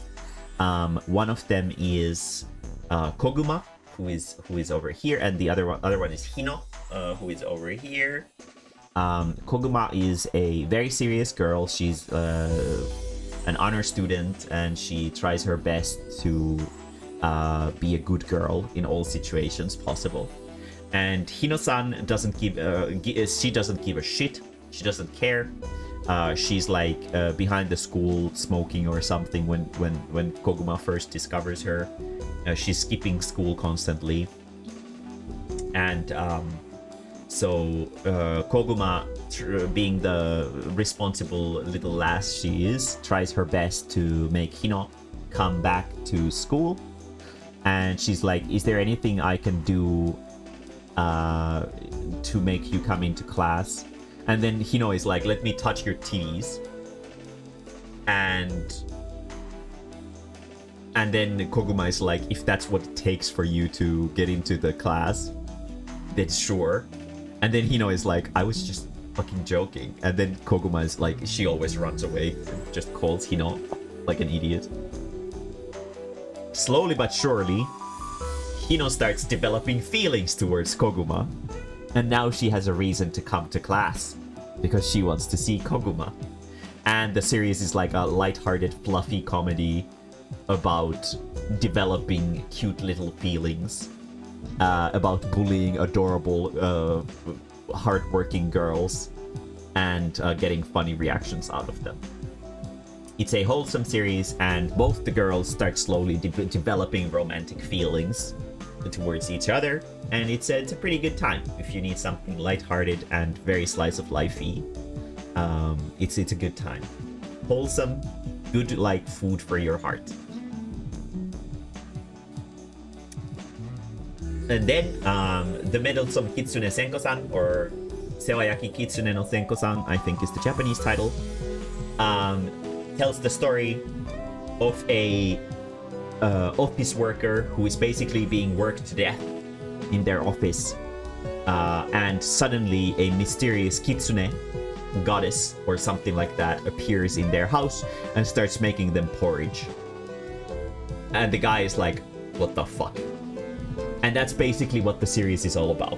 It's about this guy having a hard life at work and being really stressed out and tired, and this adorable kitsune girl helping them out, being more relaxed. There's nothing perverse, nothing scary or violent whatsoever. A meddlesome kitsune. Kitsune, it's a Japanese fox spirit. And it's just really wholesome. The kitsune is like a grandma. She's like sort of like a mummy kind of figure. It's a really nice wholesome series about this guy who is being worked to death at a black company, like a really bad evil company, getting treated nicely at home by this wholesome kitsune. There is an anime. The anime is okay. There are these really fucking weird segments at the end of the episode where the depiction is in the first person. So like you are getting taken care of by Senko. It's really fucking weird and kind of uncomfortable in my opinion. There's no such thing in the manga. But yeah, if that's what you're into, I guess you can check out the anime as well. But the manga is really cute, really wholesome. There's more kitsunes to come. There's like a mangaka working in the same apartment house that our main character works in, and she eventually gets her own kitsune who is kind of like a self-centered brat and stuff like that. It's just a good feel series, especially good for people who are stressed out with work, to go on a like a relaxing adventure with like cute kitsune girls. Anyways, cute, but I like the manga better. I like the manga better too. I don't know if there's an official translation of it. I think there probably is. I don't know. I only have the Japanese books myself. But yeah. I actually bought them from the States. I was visiting Arcade and there's this like Japanese bookstore. And they sell Japanese manga. And I found some Sewayaki Kitsune in there. And it was a good time. Very wholesome and very cute. Sports. I'm not a big sports person, and a lot of the sports series are like Haikyuu and whatever that everybody already knows. So one of these is probably more well known, and the other one not so much. One Outs. I don't know if anybody is sort of familiar with this. There is an anime of this. It is about this like. These sort of like super serious Japanese baseball guys who go to the outskirts of Japan to find this sort of like suspicious rest well, Val. This suspicious gambling ring where people gamble with baseball and stuff like that. And they discover this guy called Tokuchi in there, and they end up sort of through various events happening, they end up scouting him for the baseball team. And this series is a sports series where the sports themselves and the sports techniques and stuff like that sort of take a backseat. And it's more about Tokuchi being like a psychological mastermind who uses like psychological attacks of different kinds to fight the sport of baseball in a different manner. It's a really interesting series about like outsmarting people and just catching them off guard in ways that they don't expect. And it's like Death Note but baseball. There is an anime of this too. The manga is it's got a very unique art style, very simplistic and very strange and old-fashioned. But it has a very unique charm to it. And the characters eventually go into like bigger leagues and stuff like that, and the morality of gambling and like morality of baseball and cheating and all kinds of things, interesting things that a lot of sports series never touch upon come into play. So yeah, if you're interested in Japanese baseball and interested in it from a more psychological standpoint, maybe check this out. It's a very sort of underrated series. A lot of people don't know about it. But yeah, check it out. 1 out. There is also an anime of this, and the anime is actually decent. So yeah, there are different ways of checking it out. Very good.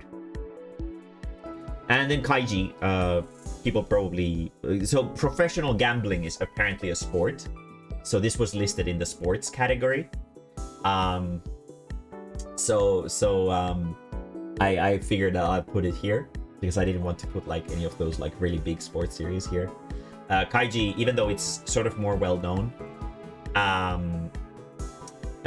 it is a very sort of niche thing still, because especially because of the art style and because of like, look at this amount of text. It's insane.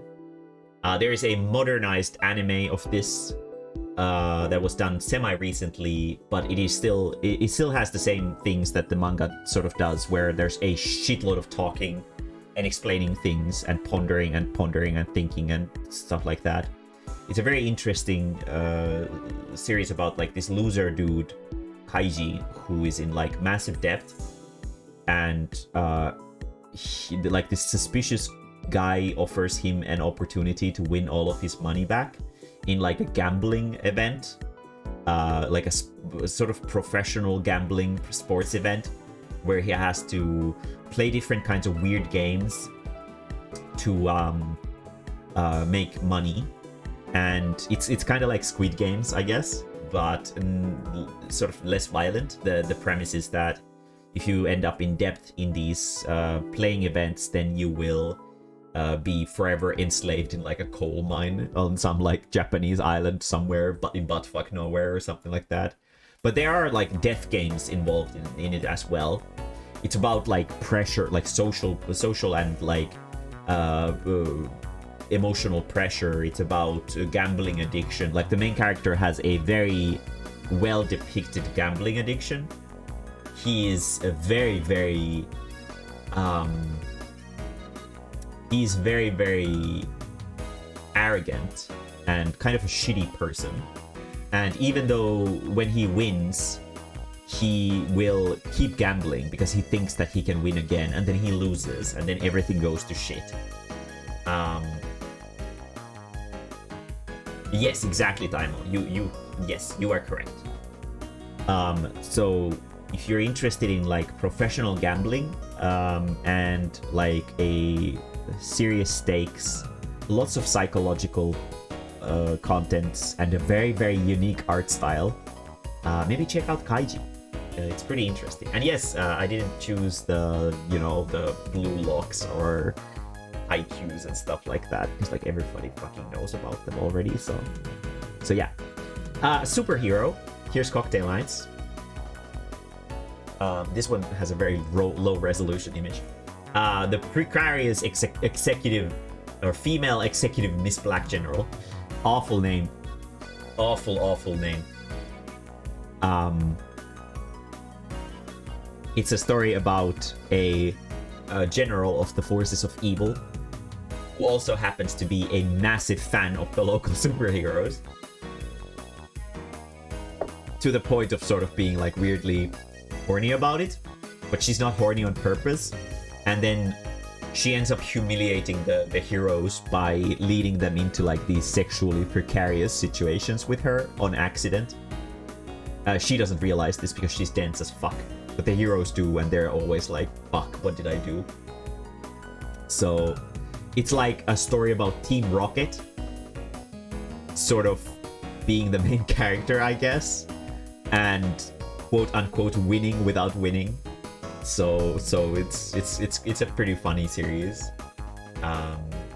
Lightweight and sort of episodic, so it's easy to digest. And then Spillit Cocktail Nights, which was mentioned before. It's about another world with magical girls, and our main character is best friends with this boy with heavy quotation marks, because that's what boys look like in Japan. God, I need to see some Japanese boys when I go there, because if they look like this, fuck, I need to know what they're eating.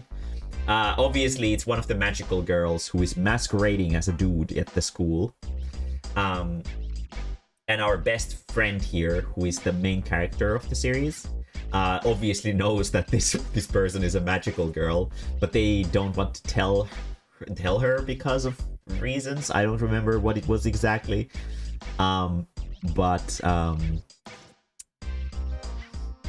it's like a sort of like it's a story about friendship that overcomes love, and a story about like lighthearted trouble that comes from hiding secrets that you maybe shouldn't hide. Best double bluff manga, yeah.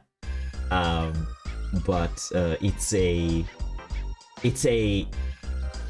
good time if you want some fluffy romance, some fluffy boys.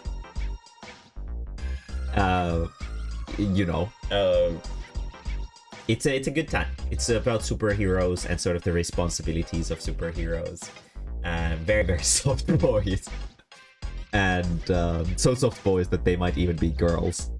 And sort of like being dishonest and stuff like that. It's a lightweight romance comedy thing as well. So, if you enjoy that kind of stuff, maybe check it out.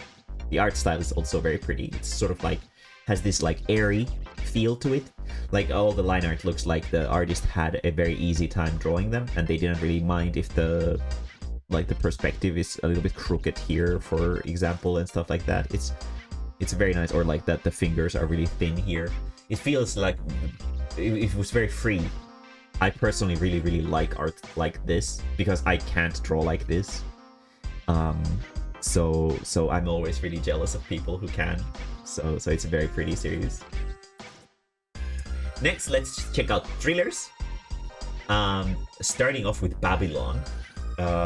This one I don't think has an English translation. And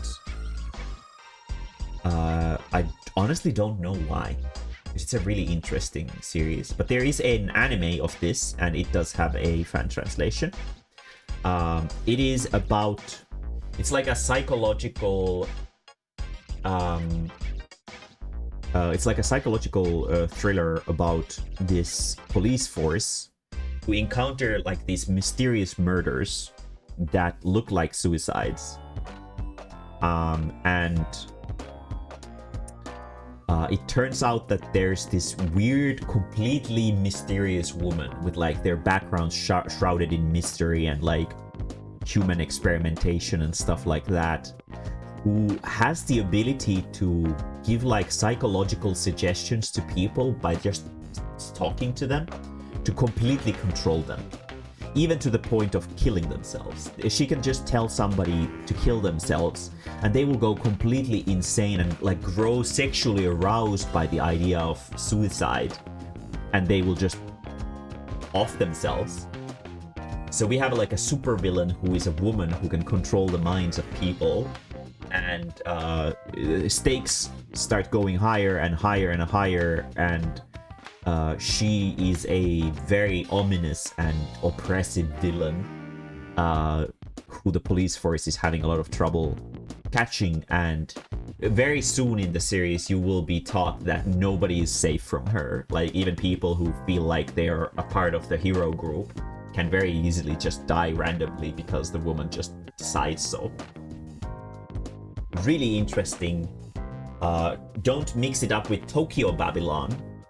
This one is just Babylon. So if psychological thrillers and police dramas interest you with like a supernatural semi-sci-fi twist to it, maybe check it out. The anime is alright. Next, some Korean. You can always tell that they are Korean by the fact that they are so colorful. The Resetting Lady was something that I personally enjoyed because I've been on a villainous binge recently. It is a story about a girl who realizes that she is a part of a time loop. She lives a happy life, meets the hero, falls in love.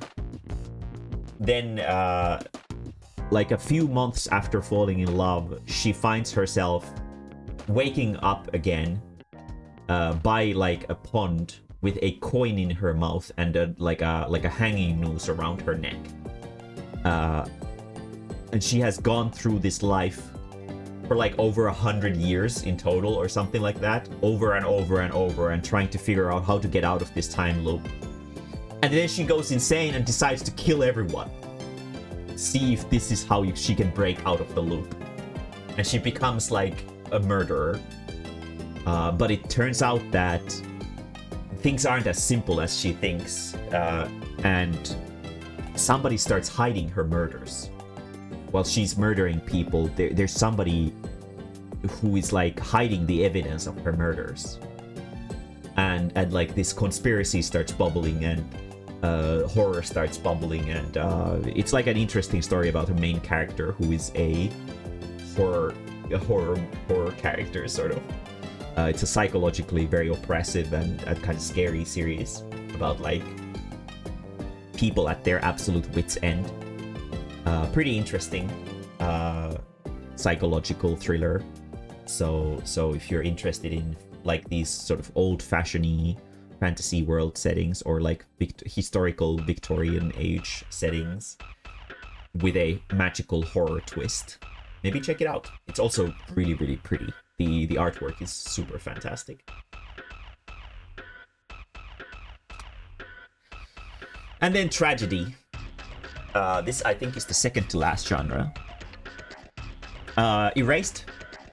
Kind of a funny title for it, because the Japanese title is like Boku dake wa inai machi, the town without me,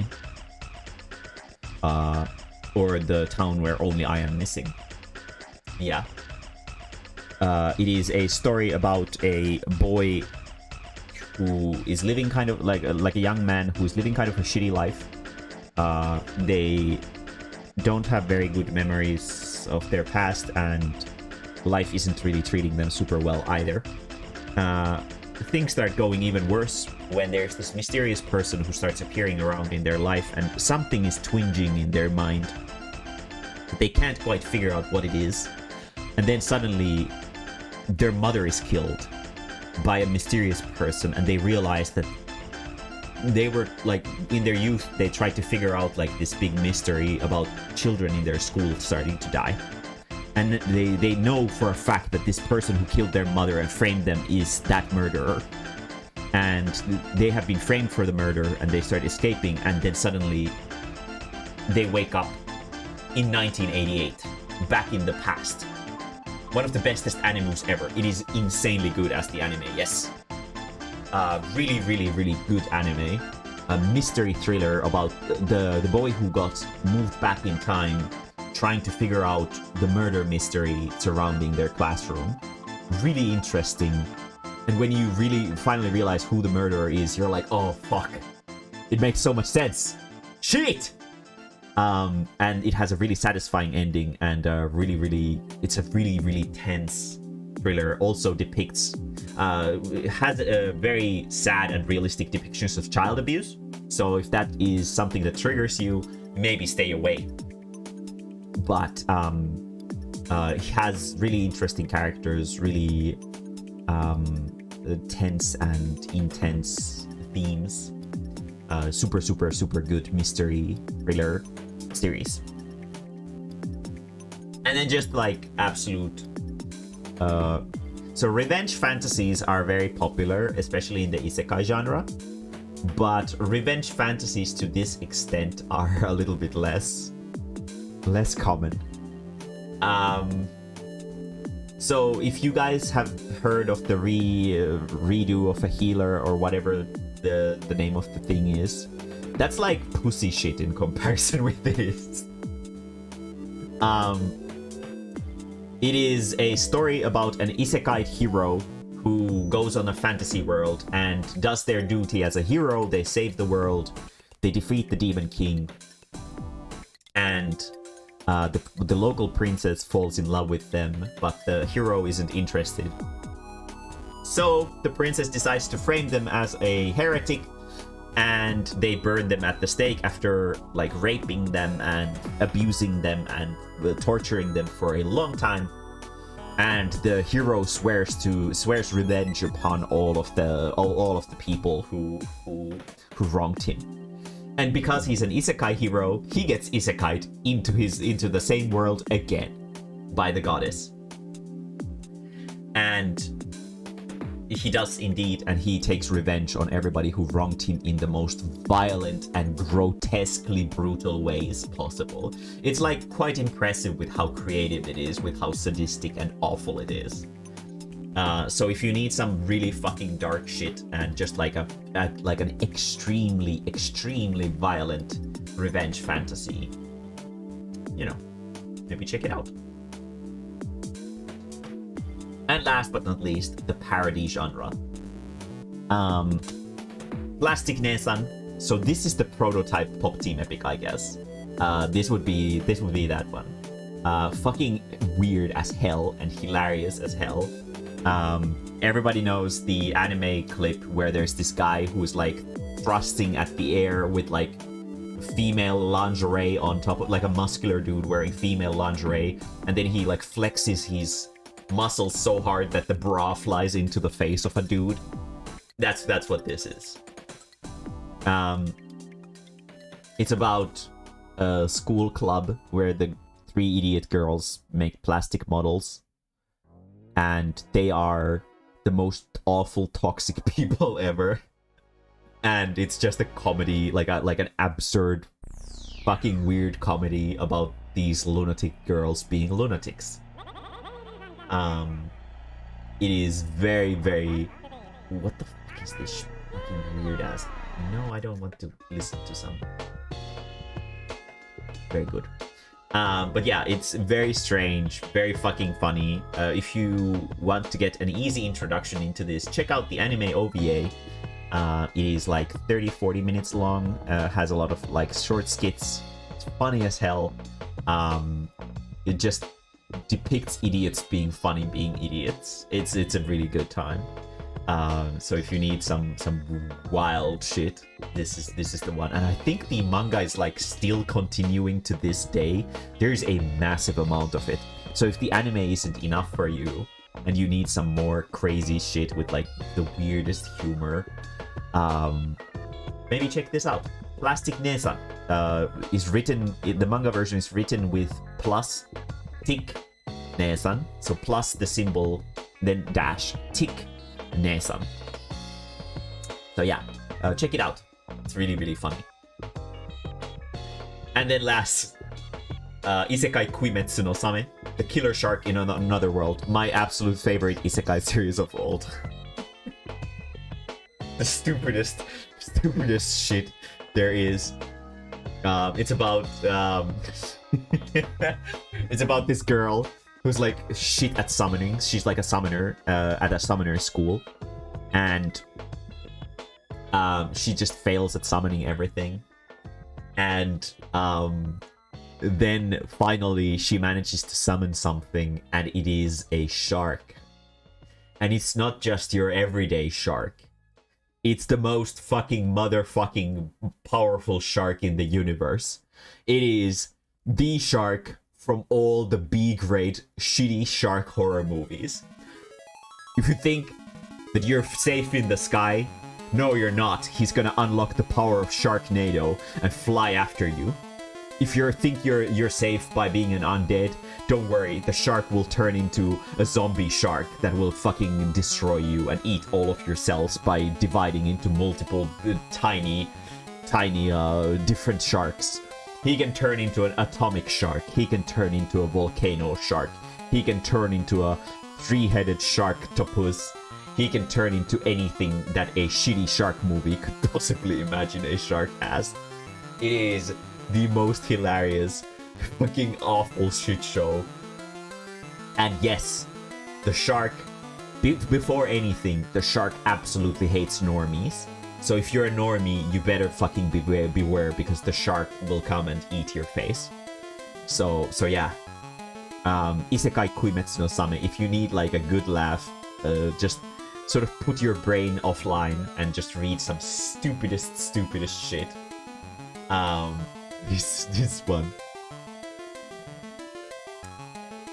This one is a good time. But yeah, being shit at summoning reminded me of my favorite series ever, which I am sad ended, Her Summon. Sad it got some pretty lazy translations towards the end. Her Summon, I don't know if I've ever heard of that one, unless I've heard of the Japanese title, but I don't know. At least the name in English doesn't ring a bell. But yeah, that is my list, I think. Yes. Thank you. Happy reading. Very good. That concludes my list, and it's already 1:30 a.m. So I should definitely end my stream here. It's a webtoon. Ah, okay. Maybe I'll check it out. But yeah, that's gonna be it for today. This went way too late already. I'm gonna go relax and have some potato chips or something, and I need to send the artwork that I did for my commission customer, and yeah. So yeah, I hope you guys have a good night. Sorry my manga recommendations went this late, but I'm happy that I managed to finally do the full thing. I will post this VOD on YouTube, so you will be able to look back on the VOD easily for all the manga recommendations. So yeah. Anyway. Thanks for all the fish on mechanical. Yeah, yo is good, but it's not like my favorite. But yeah. Anyway, I'll see you guys again tomorrow with Resident Evil 4. So yeah, I hope to see you there. I'm very squealy, so be prepared for some screaming. Bye-o!